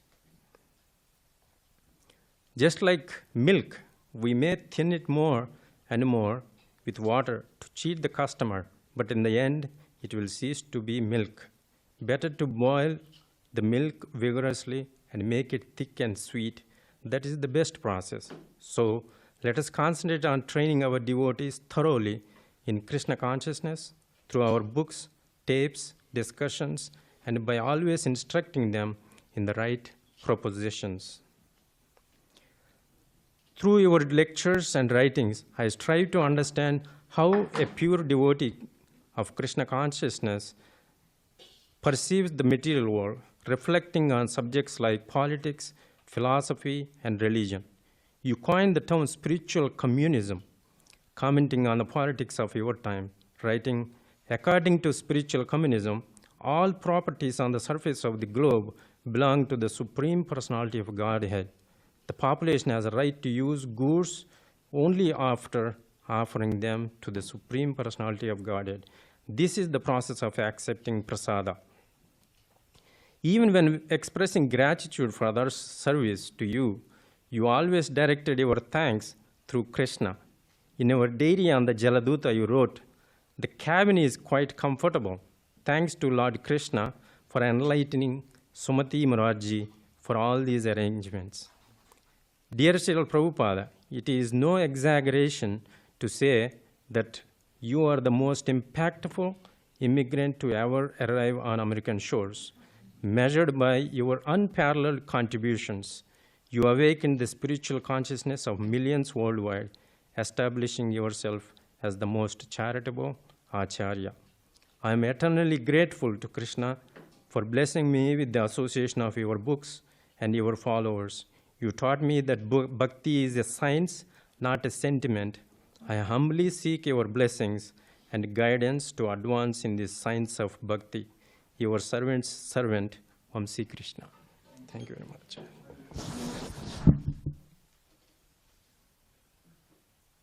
Vijay, Krishna, you there? Yes, Dravida Prabhu, I'm here. Okay, you're on. Thank you very much, O most kind Dravida Prabhu. Dandavat pranams. Yes, my offering to the lotus feet of Srila Prabhupada this year, 2025, would go as follows. Yesterday, I asked a question of the temple president of ISKCON San Diego, Balaram Prabhu, about the importance of these festivals, the appearance day of Srila Prabhupada, and yesterday Krishna Janmashtami. And also I asked about the benefits deriving from participating in these festivals.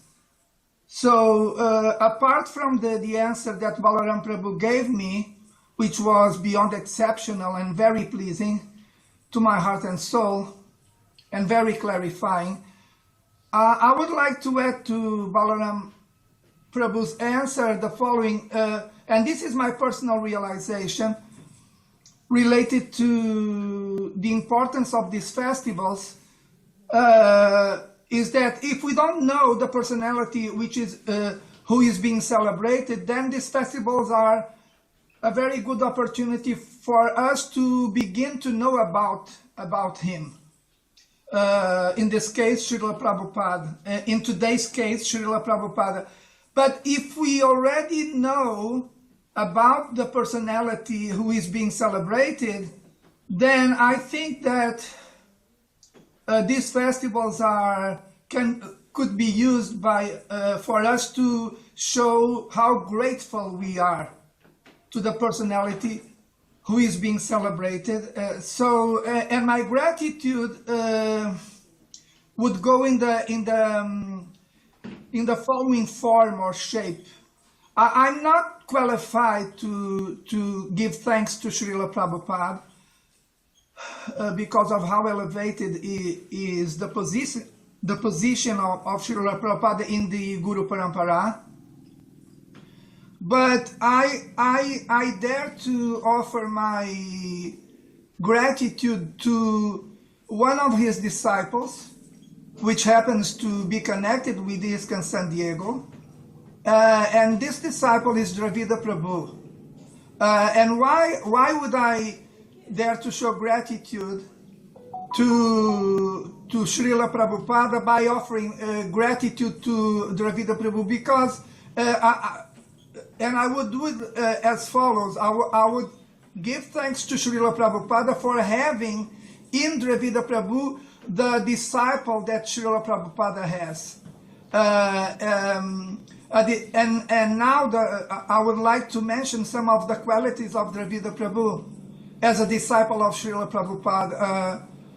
He's if I may say it, he's an exemplary brahmachari, and he is also an beyond exemplary speaker on Srimad Bhagavatam, and the way he treats his students related to his Monday Srimad Bhagavatam classes. I happen to be one of his regular students, and the way he behaves like a gentleman Vaishnava, he's so well mannered in the sense of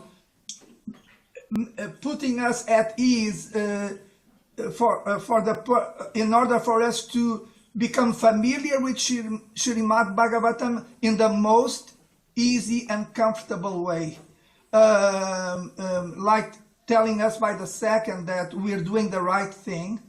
And his question, for example, his questions to my answers are of such a nature that while I'm hearing Dravida Prabhu speaking, I cannot escape from realizing that he's representing Srila Prabhupada in the most enthusing way, in the sense that in my case, I know very little about Srimad Bhagavatam, but Dravida Prabhu never made me feel like I couldn't be there knowing more and better, mostly because of the answers, sometimes very long and answers, long in the best of the devotional senses that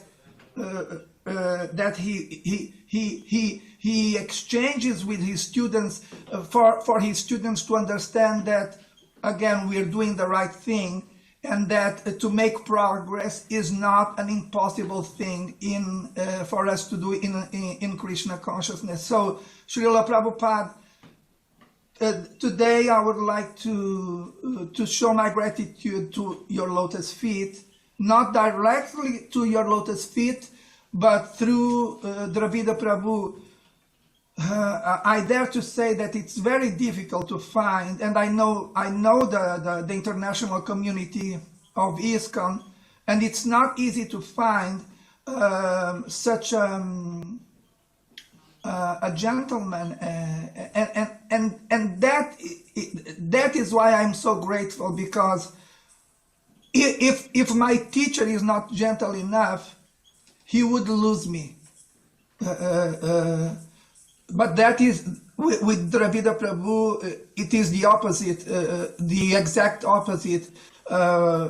Today, the love, the respect, admiration, and love that I have for Dravida Prabhu is a consequence of how well trained Dravida Prabhu became because of the grace of Srila Prabhupada bestowed upon him. So it's all about how the disciplic succession operates, and we have in Dravida Prabhu a beyond spectacular and yes, Vijay, please. A true gentleman in the sense of representing Srila Prabhupada. For us to see in Srila Prabhupada what must be sin. So I know the time is limited. Hare Krishna. Hari Bol. Thanks, but no thanks. We love you very much, Dravida Prabhu, and we love Srila Prabhupada very much also. Hare Krishna. Hari Bol, Hari Bol. All right, who wants to speak next? Eddie, Ferdy, anything? Oh, please. I'm sorry.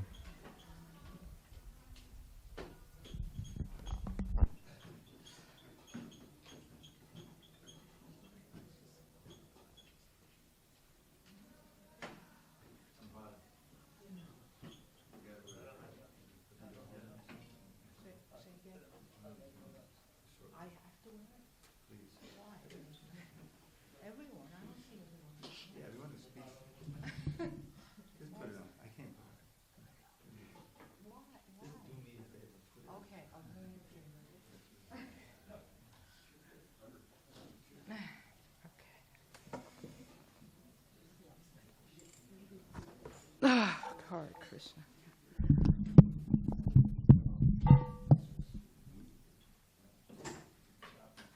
Oh, okay. What's happening? All right. Can you hear me? Move the chair. Okay. All right. Oh, Namo Vishupadaya Kashabastaya Bhutale Shrimati Bhakti Vedanta Swaminiti Namane Namaste Saraswati Devi Gauravani Pracharani Navasesha. Okay. Dear Srila Prabhupada, please accept my most humble obeisances in the dust of your lotus feet. All glories to you on this most auspicious day of your appearance. One day, I was listening to a class by His Holiness Swayam Bhagavan Keshava Maharaj. He was talking about following instructions. Someone asked a question that what do we have to do to develop the deep connection with the Guru so we can follow the instructions?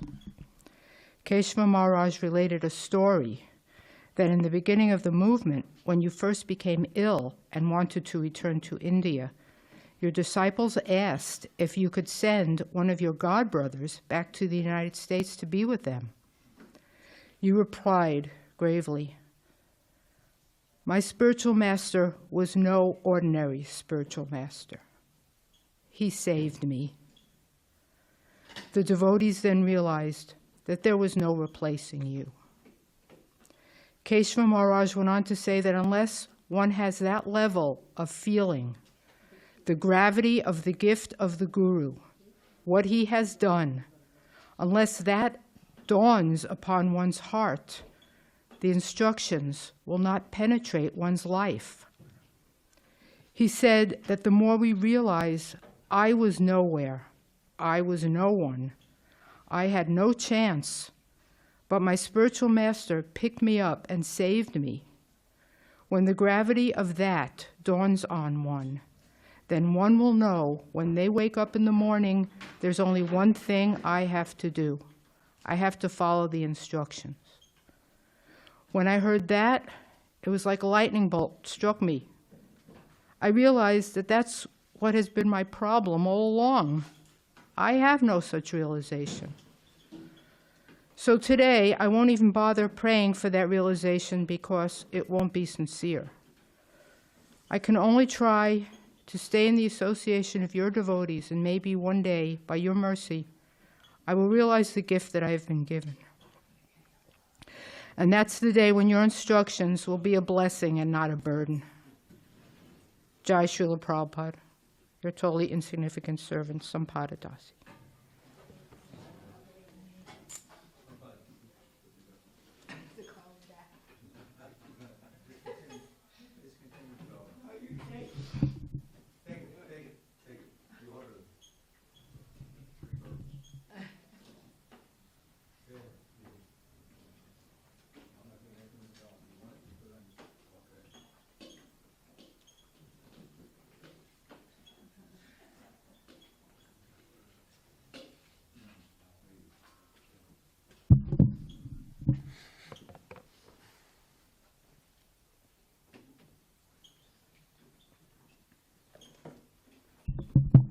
Should I put a count?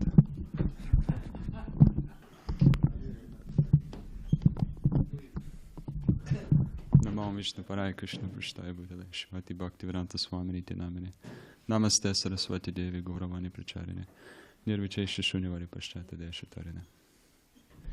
Hare Krishna. I just want to share a small realization that I have about Srila Prabhupada. It's in regards to hearing Srila Prabhupada. I was just realizing that it's so important.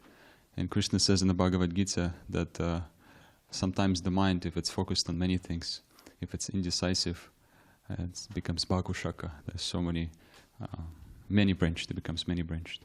So I was thinking that in ISKCON we have so much Shravanam and Kirtanam going on.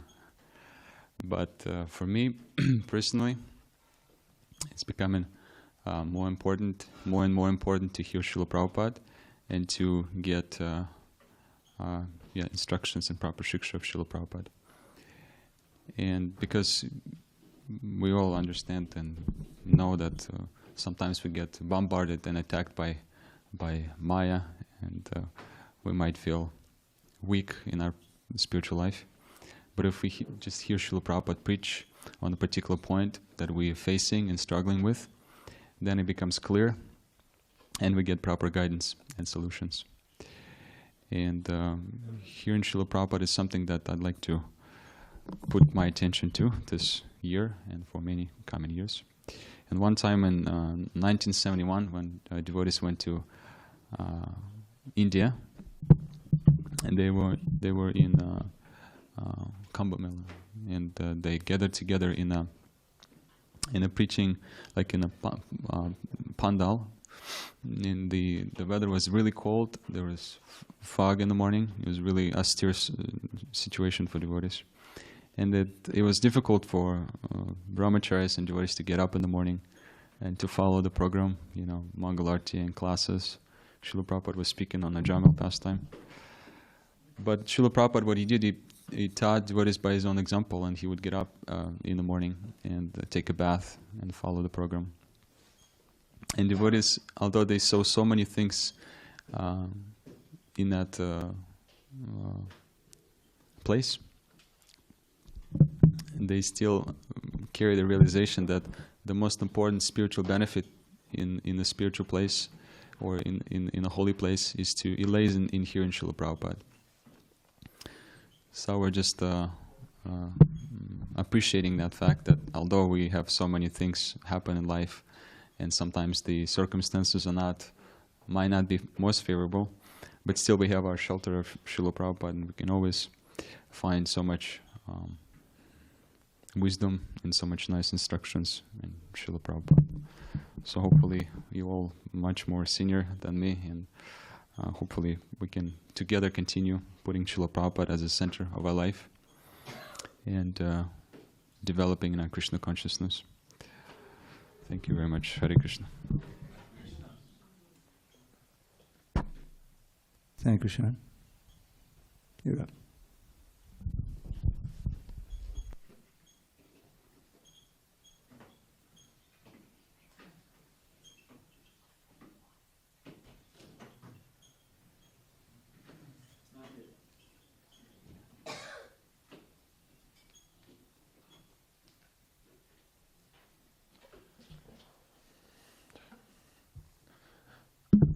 Namo Vishnu Padaya Krishna Persai Putale Shrimati Prahlada Swami Namo Vishnu Padaya Krishna Persai Putale Hare Krishna, everybody. I didn't prepare anything. Yeah, I didn't really write anything, but I just want to express my gratitude and for what Srila Prabhupada gave us. I feel so indebted. Just because he's provided so much, given us so much instruction for us to go through our lives in Krishna consciousness. Sometimes, the mind could give you so many reasons why not to surrender, but sometimes just hearing your lectures or just hearing your voice just really changes everything for me sometimes. And sometimes I just feel like, this Maya could just take over and just go back to the material world. There's something out there, but once I come in association with your devotees and hear them speak and hear them act, it just makes me realize that there's nothing really out there. nothing really out there, just to serve Krishna and bring people closer to Krishna, bring people closer to instructions, because that's the only way people would come to Krishna, because you're bona fide authority. And I want to try my best to follow in the footsteps properly and not deviate, not take any shortcuts. But I know sometimes I could definitely do so, and it's something I really want to work on. But I just want to thank you for giving me the strength to push on day in and day out. Because there's some things when I think I can't do something, I just think about your instruction, think about you, think about how to serve Krishna, and then you surprise me every day. But yeah, that's about it. Yeah. Hare Krishna. Thank you, everybody. Thank you, Sankarshan. Dhanavari?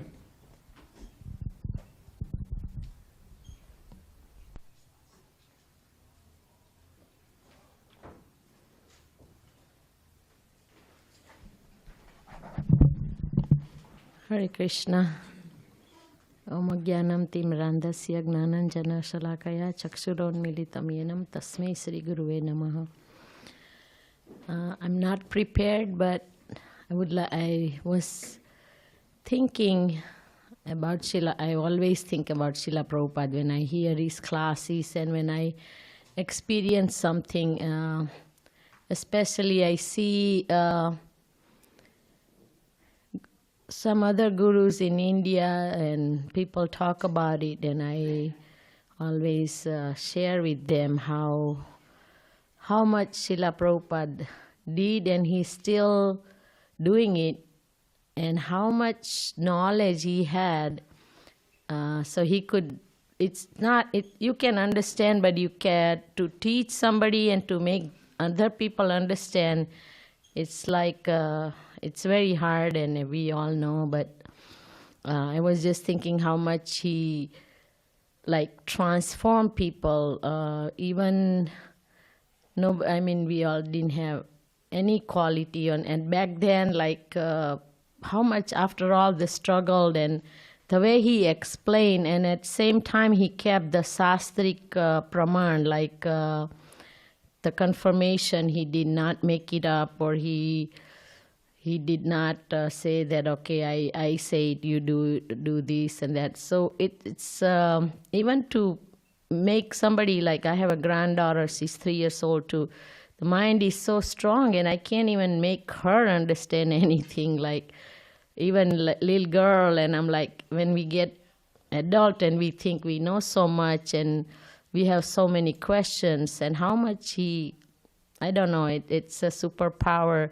And at the same time, he kept, he didn't want to compromise any Vedic or Sastric, his acharyas on his guru's sadhana and his teaching. So it's just mind-blowing. And I'm thinking that even now people can relate and practically follow the process, and how intelligently he gave the process that anybody can follow and relate in everyday life. So I just, I have so many realization, but I'm not prepared. But I was thinking in so many ways that he, like other fake guru, he could have kept the money. He was so rich, and he could have kept it for family, and he could have done so much personally, but he did not. And when I see other people, other gurus, and it just makes me want to have more faith and want to follow him more often, more seriously, and read his books. And in a short time, he physically sacrificed, emotionally, financially, so many ways, sacrifice for us. And even to these days, we can relate to his teaching. So Hare Krishna, thank you so much, Hare.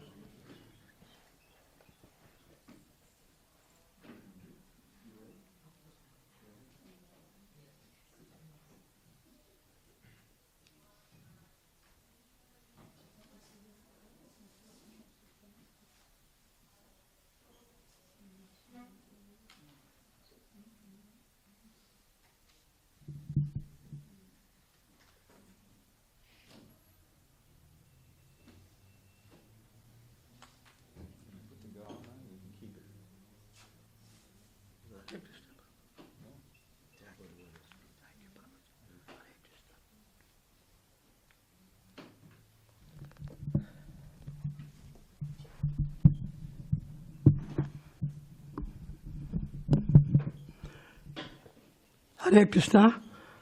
Lord Krishna in the Bhagavad Gita, he told 4 items to get back to him, to Arjuna.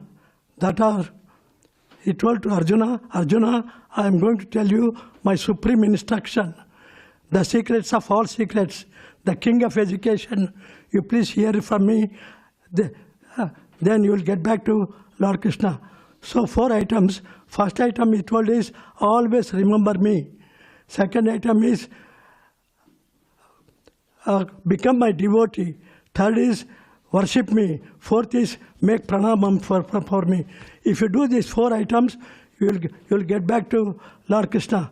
Prabhupada, throughout life, he practiced and he initiated and told everybody, and in so many temples, so many people, so many devotees.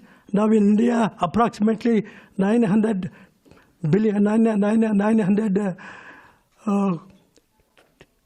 million people are there who is chanting Hare Krishna Mahamantra, who is remembering Krishna, who are devotees. And so these four items, remember Krishna, he told to remember how to chanting is remember Krishna, and also Shravanam and Sankirtanam both are there. And then he told devotee. The main teaching in Bhagavad Gita is to become a devotee. If you become a devotee, you'll be in a good path, in Sattvika Guna, and also you'll get back to Krishna. So in Bhagavad Gita, Lord Krishna told to become a devotee, and Prabhupada is initiated in those times several hundreds of devotees, and now approximately 800 temples are there. Always they are chanting Krishna, and they're remembering Krishna there. And number 3 is, he told is, perform puja. So in all the temples, puja is there. We also in home, we are also doing puja to Lord Krishna. And the final item is pranamam. There are so many ways to make pranamam. Sastanga namaskaram, just like a bamboo stick, and making namaskaram to Hare Krishna. This is the best teaching in Hare Krishna temples, all temples. This one. So Bhagavad Gita is a manual for a human being, how to live and how to die. In Bhagavad Gita, Lord Krishna told how to live, how to die, how to prepare peacefully for death also. In Bhagavad Gita is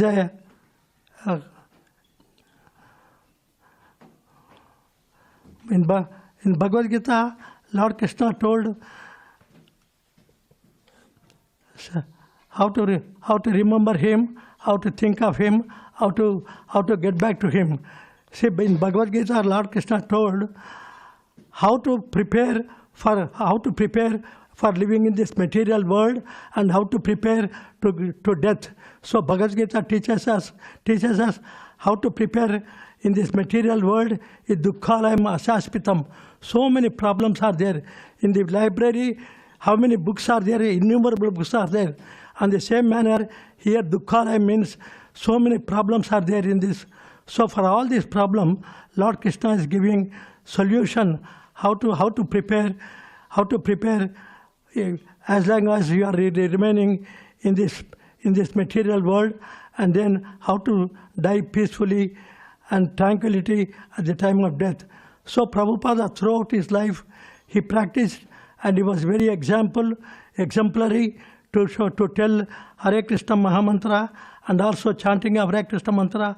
And he was always practicing Krishna consciousness from the morning, and he was going to he was taking a morning walk, and there discussing Krishna consciousness, and then he was writing books. He was worshipping Krishna, and then he was practicing. He was talking walking with the devotees, all from the morning till the night. He's only showed example of how to live, how to practice Krishna consciousness. Krishna consciousness means to keep Krishna in your mind always. Prabhupada, while sleeping, he was remembering Krishna. While walking, he was remembering Krishna and thinking of Krishna. He was one of the example of Krishna consciousness completely. He spent his life. He lived in Krishna consciousness, and he died in Krishna consciousness. That is, he was very exemplary for this one. So Prabhupada say this Hare Krishna Mahamantra chanting is very useful because we are living here in this Punarapi Jananam, Puranapi Maranam. See, there is a ocean of births and ocean of deaths are there.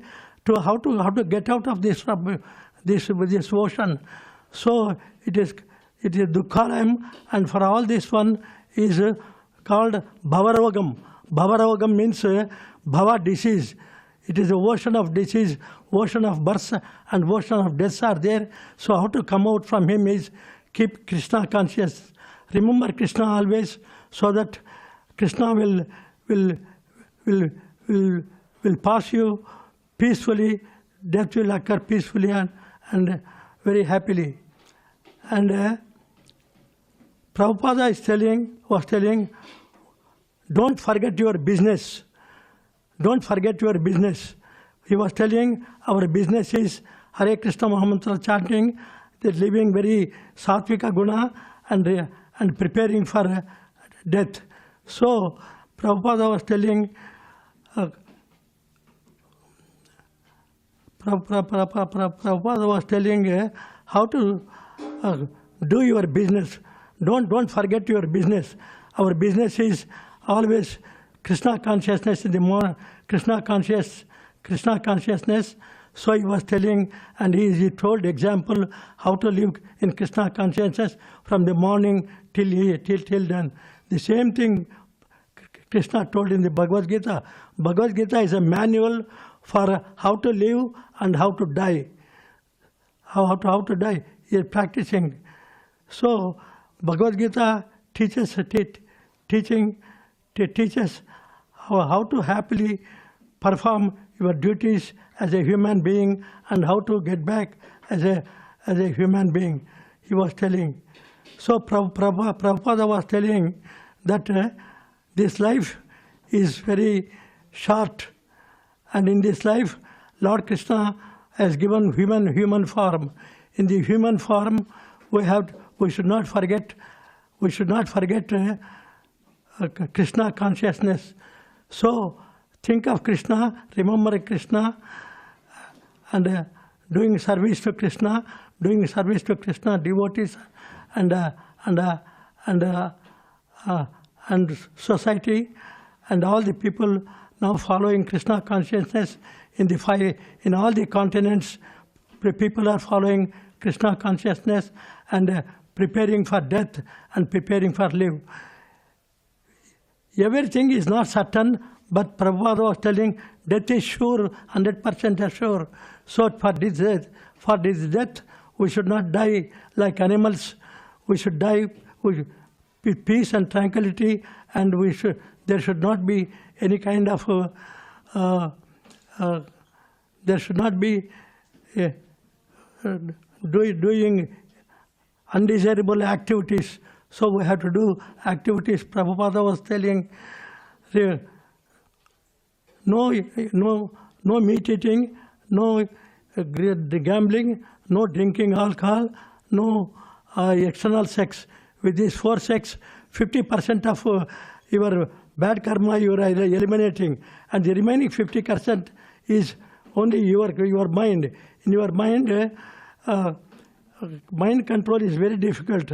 Your mind is the one which is going to give you, which is going to give you Vaikuntha planets or mind is the one which is going to deteriorate you and put you into this material world. So mind control is very impossible. Prabhupada told very easily how to control mind. This mind control is very difficult. Fickle mind, stubborn, and they don't care for you, and it will lead you to wrong direction. So Prabhupada told how to control mind is just you put your senses in the service of Krishna. So our eyes is there, seeing Krishna's activities and doing Krishna's activities, and your ear is there, hearing of Krishna's activities, Krishna's Krishna's teachings, and your tongue should always talk about Krishna and taste about Krishna. So in this way, you can control mind. So Prabhupada told very easily to control mind. Krishna told something very difficult there, because Krishna told asamsayam mahabaho manodurnagrihanchalam abhyasan kamtaya varagyanase guchate. Lord Krishna told two things there: you practice and detachment, but that is very difficult to do. But Prabhupada what told to put your senses in Krishna's activities, then you will be controlling very sense control. So Prabhupada told how to live, how to die happily in this janma. So I'm having 2 sons and 2 daughter-in-laws and 4 grandkids and 2 greater grandkids. So by this temple of Gurudev, and also by the help of our Dravida Mahaprabhu and Maharaj, we have become devotees, and my Krishna, and we are practicing Krishna consciousness. In our family, my 2 sons are also devotees, their wives, their kids, and my 2 grandkids all are becoming devotees because of the temple. We are greatly indebted to this temple for helping us to follow Krishna consciousness, to Prabhupada and everybody. Thank you. Hare Krishna. Oh, no.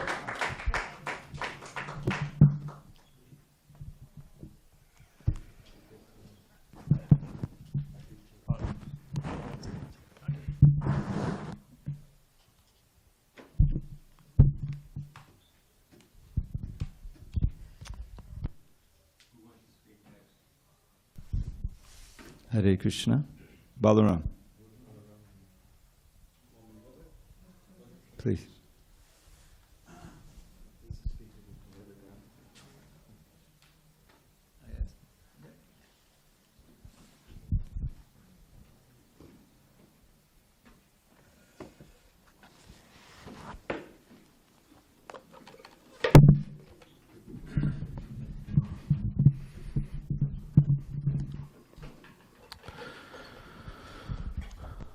Let's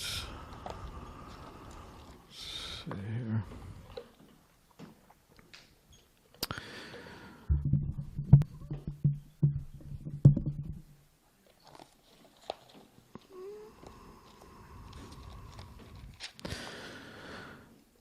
Dear Srila Prabhupada, please accept my humble obeisances. Nam Om Vishnu Padaya Krishna Pasaya Buddhale Srimati Bhaktivedanta Swami Niti Namane Namaste Saraswati Devi Gauravani Pracharine Nirvishesha Shunyavadi Paschatya Adishtarine.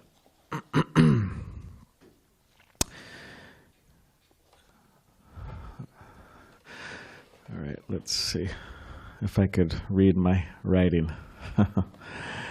You taught us everything. How can we ever repay you? Though you said we should try,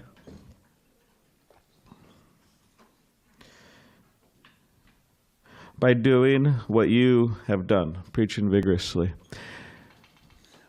A grand disciple once approached a disciple of yours to ask him what he felt on Vyasa Puja when he comes before you. And your disciple said he felt challenged. And so we, your grand disciples, also feel challenged in the fact that many of your stalwart disciples have left us or are getting ready to leave us, dealing with severe health challenges and many retiring from forefront preaching. But we have hope. By your blessings upon us, we will be victorious. Param Vijayate Shri Krishna Sankirtanam. One thing you taught us is that a person's greatness or advancement is tested in trying times. Specifically, is tested in their ability to tolerate. We can therefore see your greatness in your ability to tolerate innumerable hardships to encourage us in Krishna consciousness. Tatikshava Karunika. In order to be merciful, one must be tolerant. We thank you for giving us a perfect example of tolerance in Krishna consciousness. In the early days in the Boston temple, there was one person who lived in the temple. Devotees called him Crazy Peter. He was eccentric. He made the temple lobby his space, sometimes reading, sometimes taking prasadam, sometimes resting.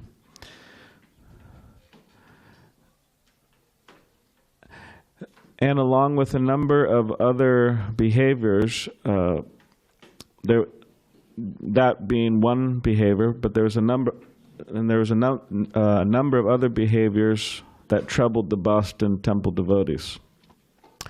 Satsvarup Das Goswami, the temple president, wrote a letter to you describing the issue. You wrote a nice letter back. Satsvarup Das Goswami said that one particular question you asked him especially jumped out, which was, "What's the matter? Can't you tolerate?" Based on this question, Crazy Peter was allowed to stay. In the meantime, you had a number of your disciples, you requested a number of your disciples to assist you in your spreading Krishna consciousness in India. Giriraj Das Brahmachari was one of your disciples that was sent from the Boston temple to India. Do you think you could close that door, Govardhan? Please. I think there's a door open, which the sound is traveling.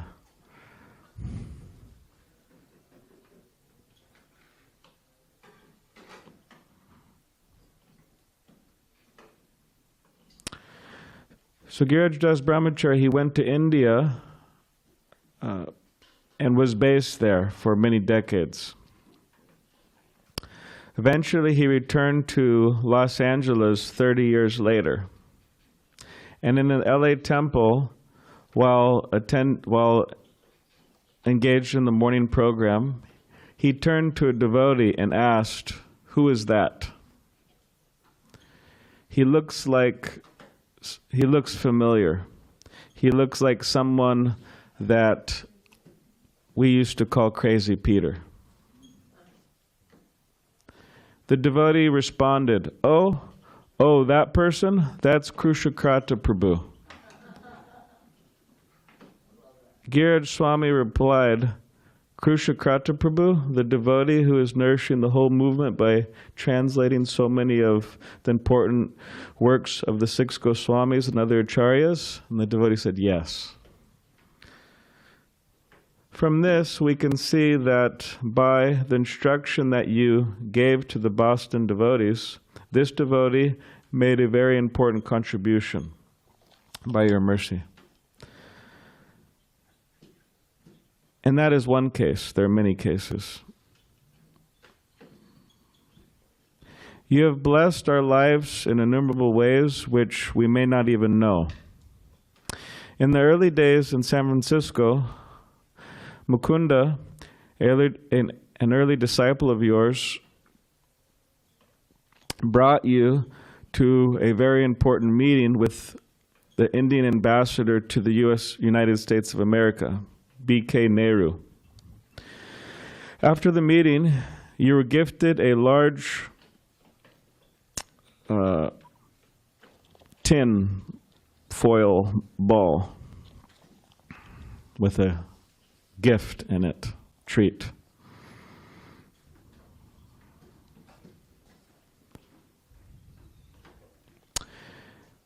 While driving back to the temple, you opened it up. Mukunda described it was the biggest date he had ever seen in his life. It was a big, date, sweet date. And you said, "Majul date." And you were also surprised and delighted. You took a bite, you took a bite of it and were impressed.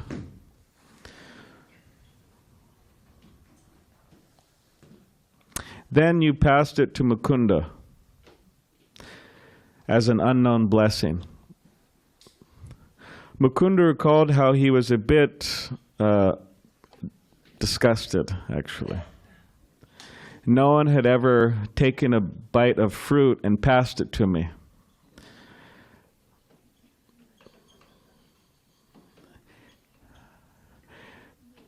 Srila Prabhupada, Mukunda explains how Srila Prabhupada didn't say, how you didn't say anything. You just passed it to him as if it was normal.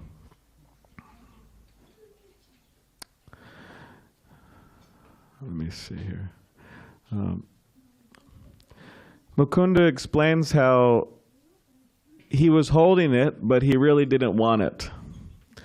The idea of somebody else's saliva made him shudder. Although he explains how he used to very freely drink off of other people's whiskey bottles and soggy joints and water pipes and stuff like that.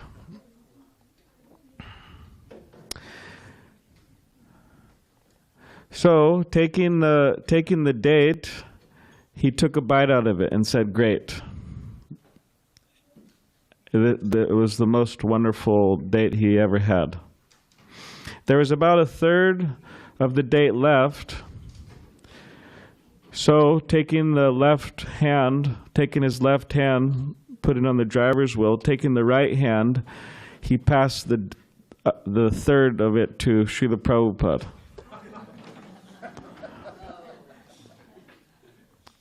Srila Prabhupada looked very in a cool, distracted way.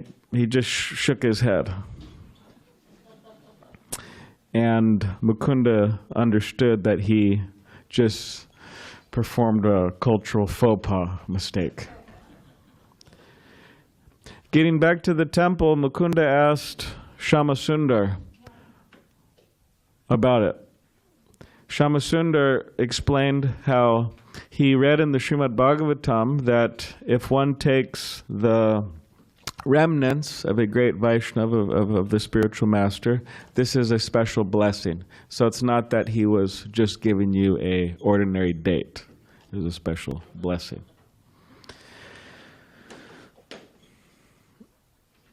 Similarly, you are giving and continue to give so many gifts to us, and I pray that I can become fully aware and fully aware of those gifts and share those with others. Hare Krishna. Your servant Baba.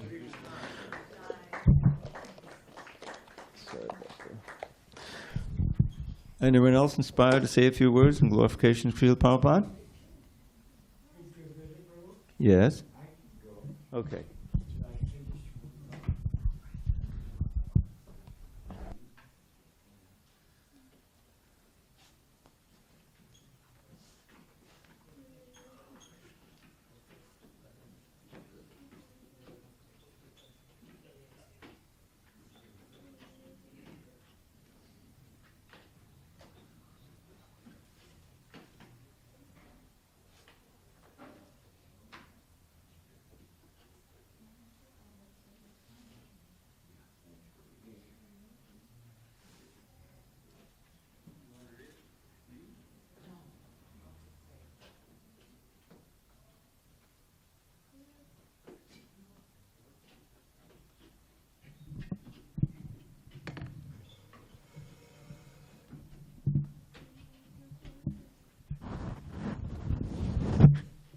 You know, Gauranga Maharaj told me that when the temple was on 3rd and Thorn up by Balboa Park, Crazy Peter was staying in the temple.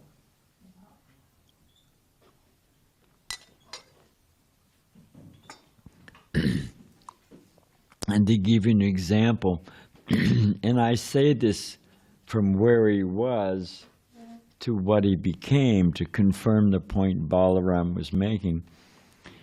He was a fanatical brahmachari. And rather than walk, there was only one door out of the temple room. And rather than walking through that door and perhaps being close to a woman, a Vaishnava, he used to climb out. The temple room was on the ground floor. He used to climb out the window rather than going through the door. And Gauranga Maharaj said it took him, months to get Bhakta Peter to walk through the temple room door rather than climb out the window. But they tolerated, and he became a Kusakrata. So it does work. So, okay, so now I need my glasses. I'm sorry about that.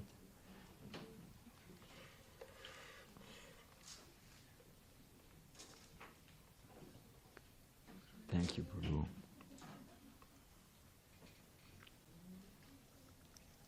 Nama Om Vishnu Padaya Krishna Prastaya Bhutale Srimati Bhakti Vedanta Swamini Namne. Namaste Saraswati Devi Gauravani Pacharni Nirvasesha Sunyavadi Paskachada Satarani. When Lord Chaitanya Mahaprabhu first met Srila Rupa Goswami and Srila Sanatana Goswami, they offered the Lord the following prayers. This is from CC. We are very depressed at being unfit candidates for your mercy. Yet since we have heard your transcendental qualities, we're very much attracted to you. That's from the Madhya Lila. Indeed, we are like dwarfs who want to capture the moon. Although we are completely unfit, a desire to receive your mercy is awakening within our minds. Hold on a sec here.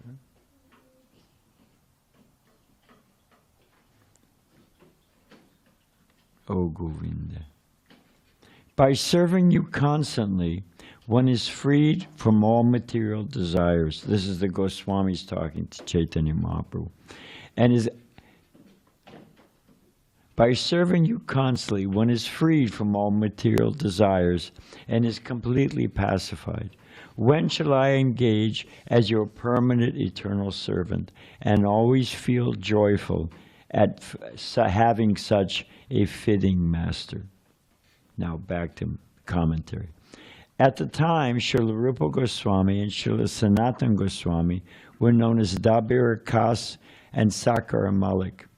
Lord Chaitanya Mahaprabhu changed their names, and you explained in the purport that this was their initiation. You write that with the change of the name, with initiation, one begins a new life. Although I'm unqualified and insignificant, you have given this greatest of gifts to me as well. You have given me a new and wonderful name and a new and wonderful life. You've expressed this transformation in your 1936 Vyasa Puja offering to your own spiritual master. Message of service thou hast brought, a healthy life has Chaitanya wrought. Unknown to all, it's full of grace. That is your gift, your divine grace. By your grace, I wake up and look at the new day before me as a fresh adventure. At the end of the day, I go to sleep deeply grateful for the opportunities you have given me to serve. How can I ever repay you? How can I ever repay such a merciful master? The answer is only by increasing my gratitude every day for the sublime life you have given me. May I always remain your servant, Badrinarayan Swami.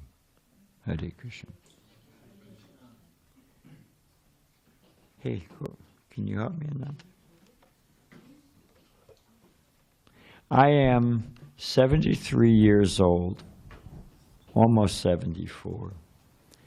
And for those of you who are newer, younger devotees, I can assure you of this. Even a stone-hearted, arrogant fool like me, and I can certify that that's my nature. You don't have to add on to it, I'm saying it. But I can tell you that every single day I wake up in the morning and think, what adventure is Krishna going to send?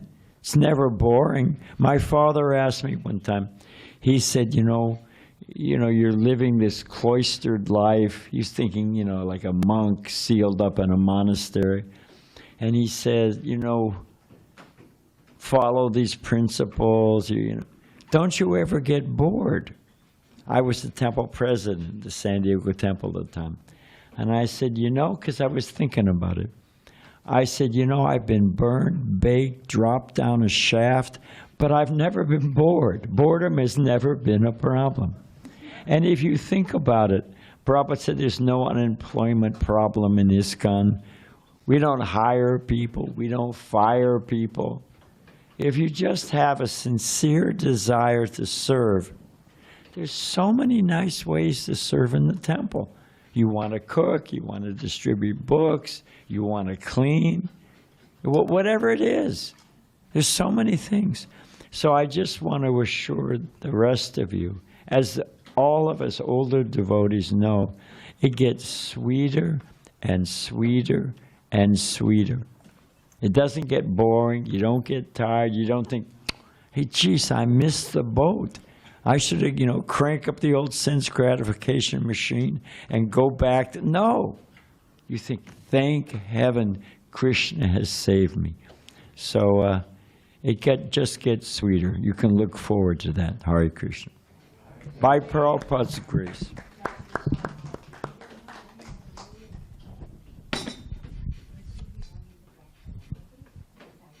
No, he didn't want to go.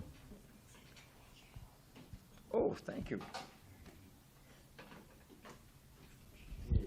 Verdi, you're on.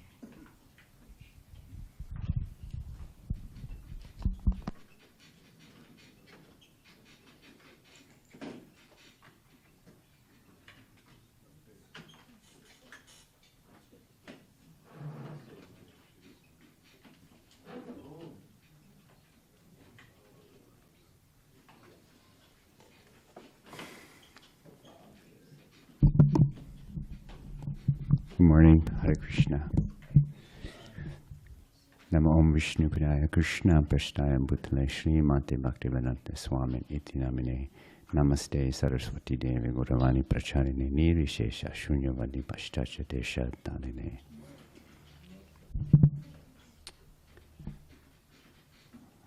Humble obeisances to all the assembled devotees and all glories to Srila Prabhupada. I don't have anything prepared this morning, but I wanted to come this morning in honor of Srila Prabhupada and just be able to speak from the heart. And as we just so lovingly heard prior to me, I am definitely one of those newer devotees, a neophyte for sure. But I first started coming to the temple on Janmashtami, so it was an anniversary, my 1-year anniversary as of last night for Janmashtami, to be here and spend some time with all of you, and in this wonderful space that has become a second home for me. And I just think about my journey since that first time coming into this temple, and everything that I've learned, and certainly the transformation that I've experienced in this past year. And I credit so much of that to Srila Prabhupada and all of the lessons he's been able to bring to us through his translations of the Bhagavatam and from the Gita. And I think about those lessons and how much I've learned in this short amount of time on how to become a devotee and how to understand Krishna consciousness. And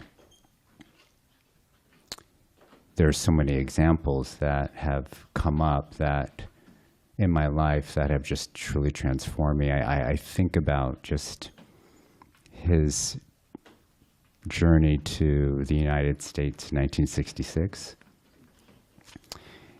65,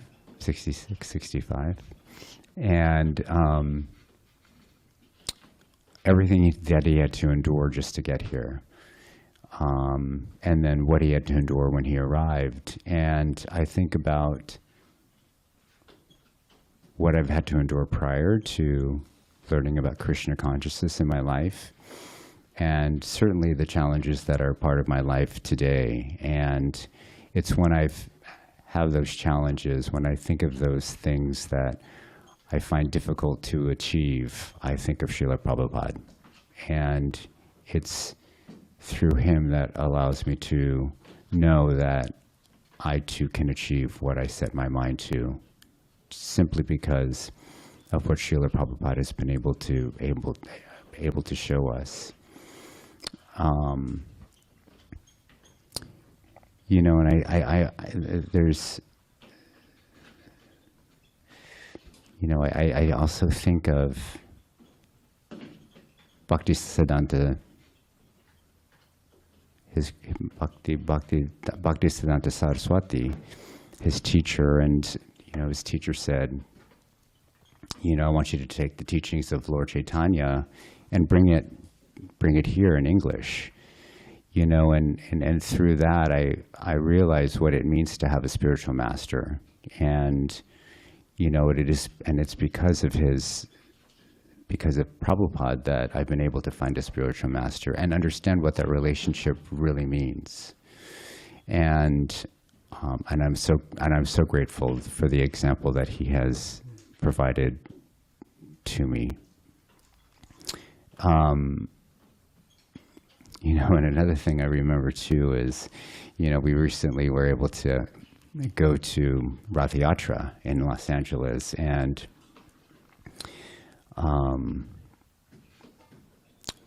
you know, and you know, at 6 years old, here's Srila Prabhupada, you know, as a child, and wanting to have his own Rath Yatra.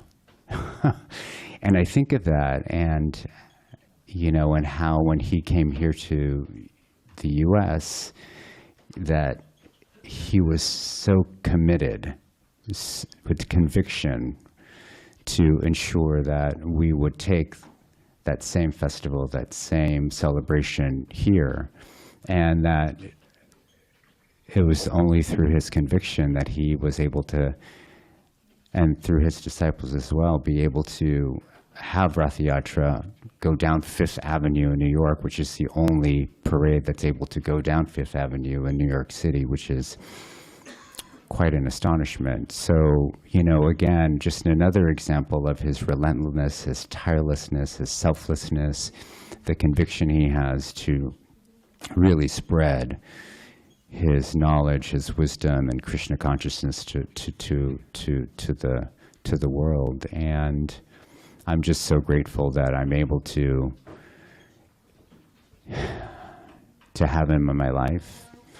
I think about him every day. I keep him in front of mind to guide me throughout my day, to ensure that in my thoughts, in my words, and in my actions, that I am hopefully able to do the right thing through his teachings. And so I'm just really, really, truly honored, and I'm grateful that I not only have Srila Prabhupada that's guiding me every step of the way, but that I also have a home like the ISKCON temple here in San Diego that would not be here had it not been for Srila Prabhupada coming and being able to influence so many individuals, and certainly the lineage that follows him, like Dravida, that is able to continue on with the traditions, with the teachings that help me become the devotee that I hope to become. So I'm very grateful. Thank you. Hare Krishna. Thank you, Bhakta Ferdi. How about your sidekick there? My sidekick.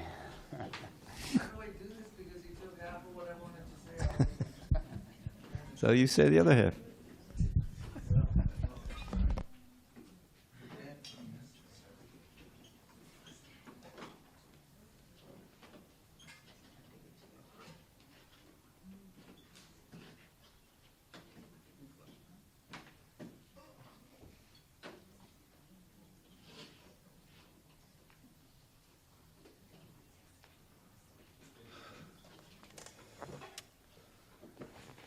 I offer my humble obeisances to Srila, our Divine Grace, Prabhupada.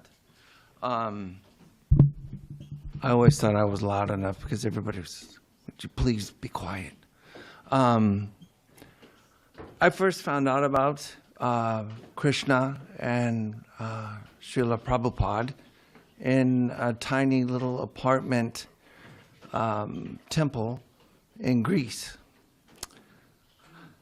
There was, I believe, Brahmachari, Chari, you'll get me on my proper pronunciations, and he just walked us through and told us about every single picture that was there, and he introduced me to Prabhupada. And he had on one of the, it really wasn't a picture, it was just mementos that were glued on a page about the day of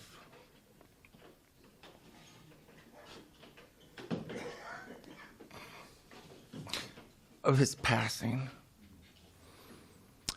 I did get my first Bhagavad Gita in Greece.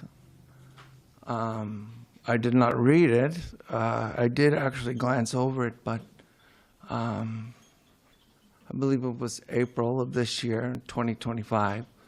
One of the disciples are here that there was a home program, and I was already coming here to the temple, and I really felt this pull and this magnetic energy, and I still believe that it was Krishna and Prabhupada. It was an overwhelming feeling of just magnets just beating together. So if you ever see me in kirtan or something, if I'm doing this, I'm not, it's not a clap.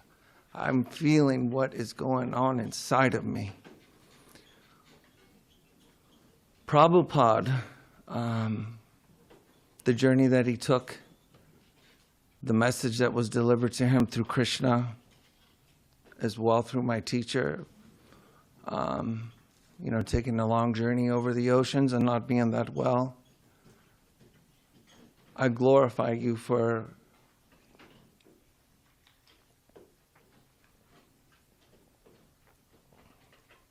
bringing bhakti to the United States.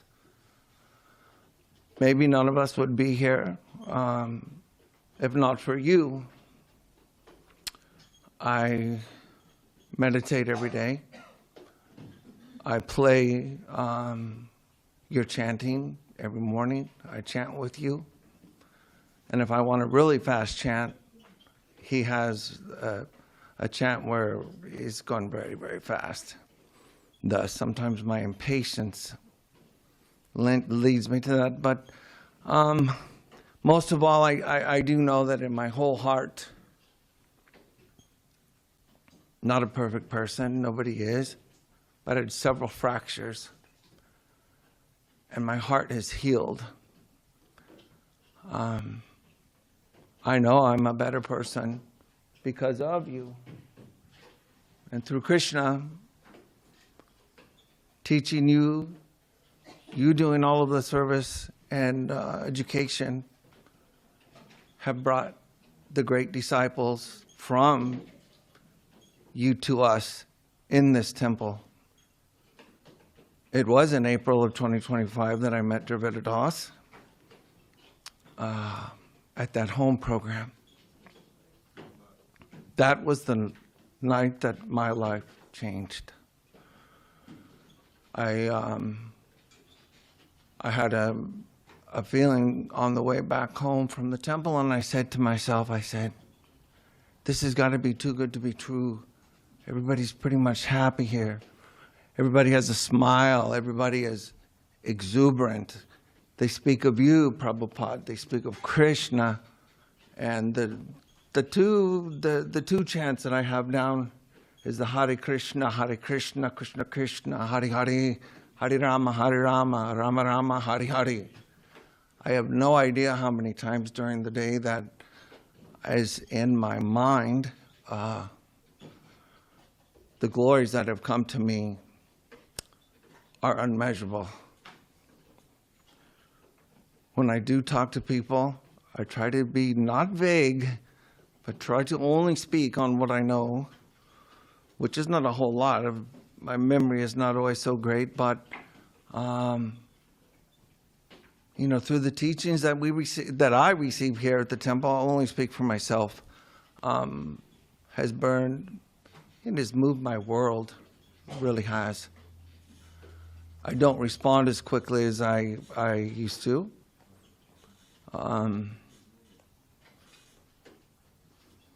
I have met devotees here at this temple that I don't know how I would be living my life without them. I adore everybody that is in this temple that does service. I am grateful from the bottom of my heart.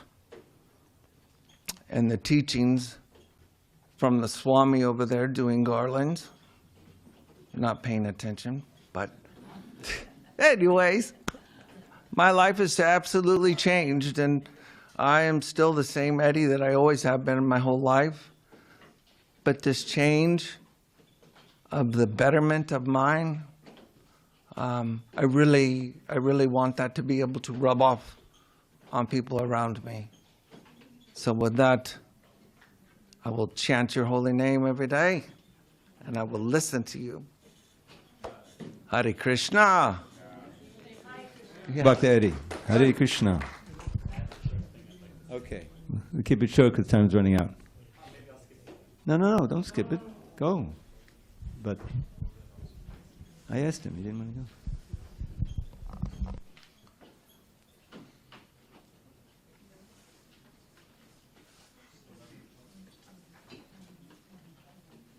Well, time is short.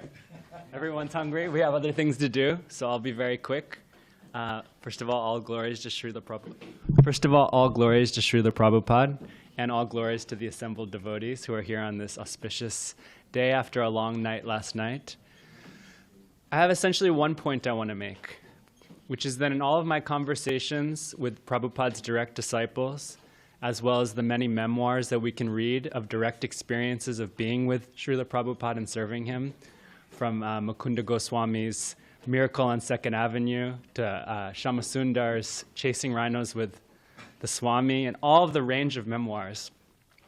I had this very interesting observation. For me, it was interesting. Probably no one else is interesting, but for me, it was an interesting observation, which is that Prabhupada is both fully consistent in all of these different memoirs. It's still unmistakably Srila Prabhupada, and at the same time, in a different way, he's a completely different person in all of these memoirs. He's totally a unique version of himself as he appears to each of his disciples and devotees.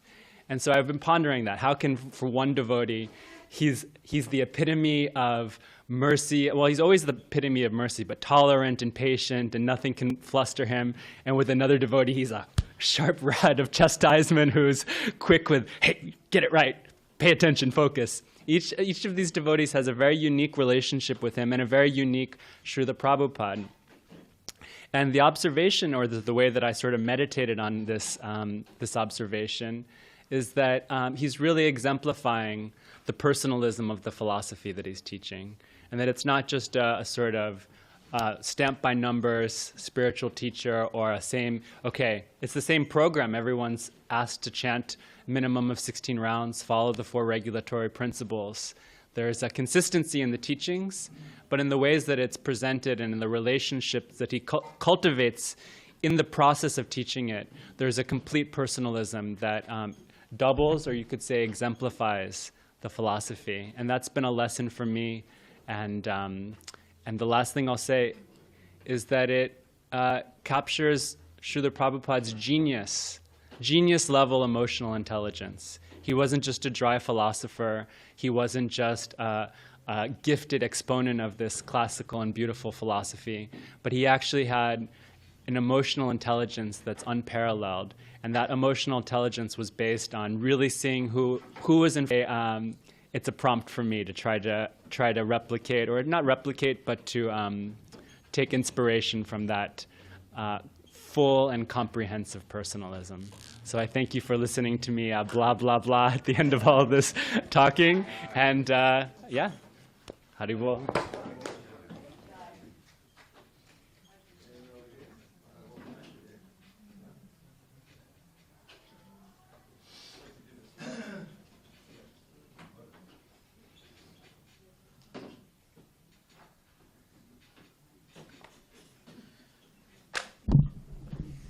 All right, I'm going to give my second part.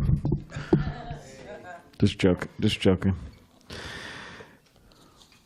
So this is from Rohini Devi Dasi.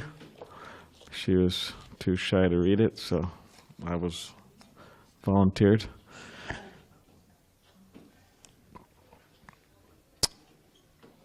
Let's see here. For those who don't know, that's his mother. Yeah. Offering you my most humble obeisances, I'm at a loss for words, which is very rare for me. Words cannot express my gratefulness upon meeting the devotees. Hare Krishna is definitely a life changer, and it's a good thing. It was a mess, but I won't get into that. My son Balaram and I had the privilege of meeting Radhanath Prabhu at the local Sprouts, or who knows where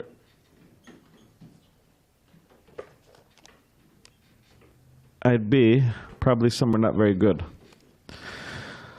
Upon meeting the devotees at the San Diego Temple, I was in absolute amazement. I felt right at home, but not at first. So many things have happened since, that's for sure, good things. Feeling more at peace with myself and others after attending the classes and festivals.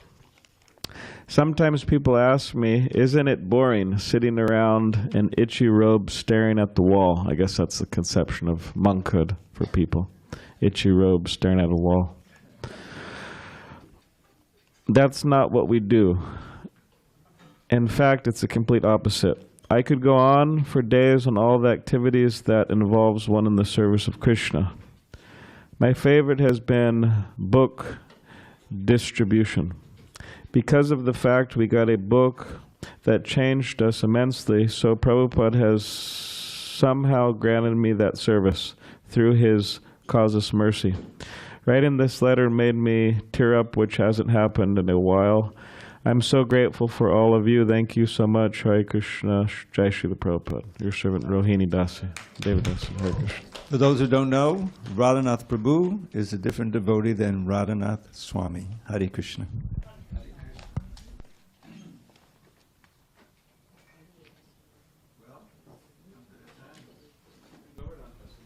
I don't think he does. Oh, do you? I asked you.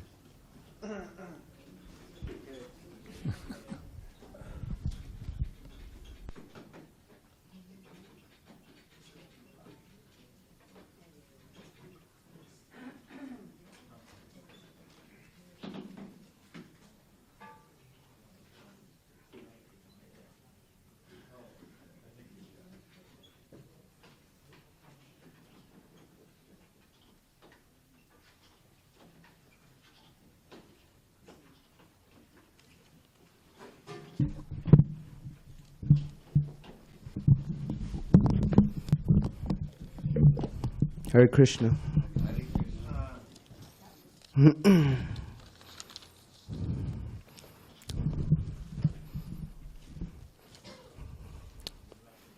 I wrote this title, A Lost Soul Wandering in Material Existence.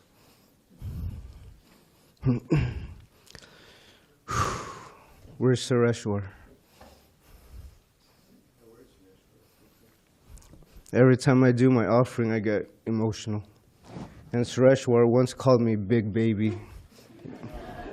Dear Srila Prabhupada, when I was reading one of your books, a certain phrase stood out to me. Make the best use of a bad bargain. And what does this mean? Did it mean to just tolerate the everyday materialistic way of life and go with the flow? Pain and suffering is found all over the globe. You have stated that the face is an index of the mind. And I can tell you by experience from book distribution that I see hundreds of people, and many of them look very unhappy.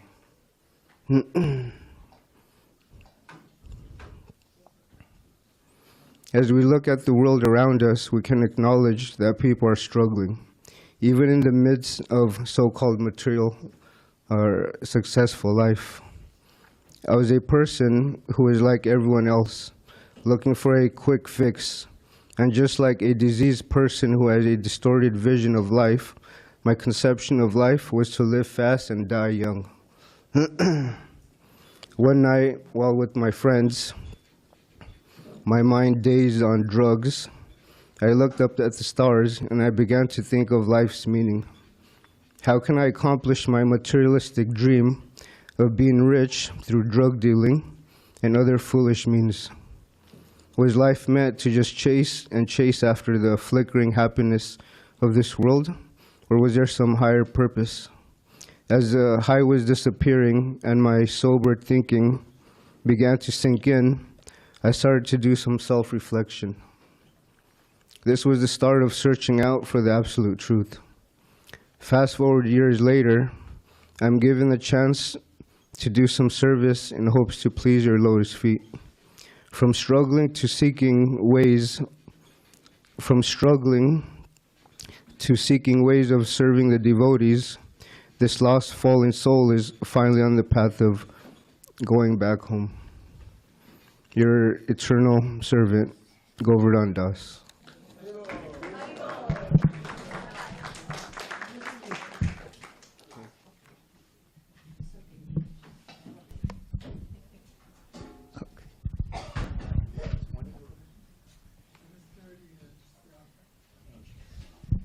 So I think we should do what always Hare Krishnas do when we kind of run out of everything else to do, and that's chant Hare Krishna.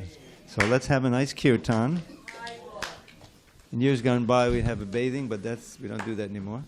But we can chant Hare Krishna, and then they'll make an offering, and there'll be a nice Pushpanjali.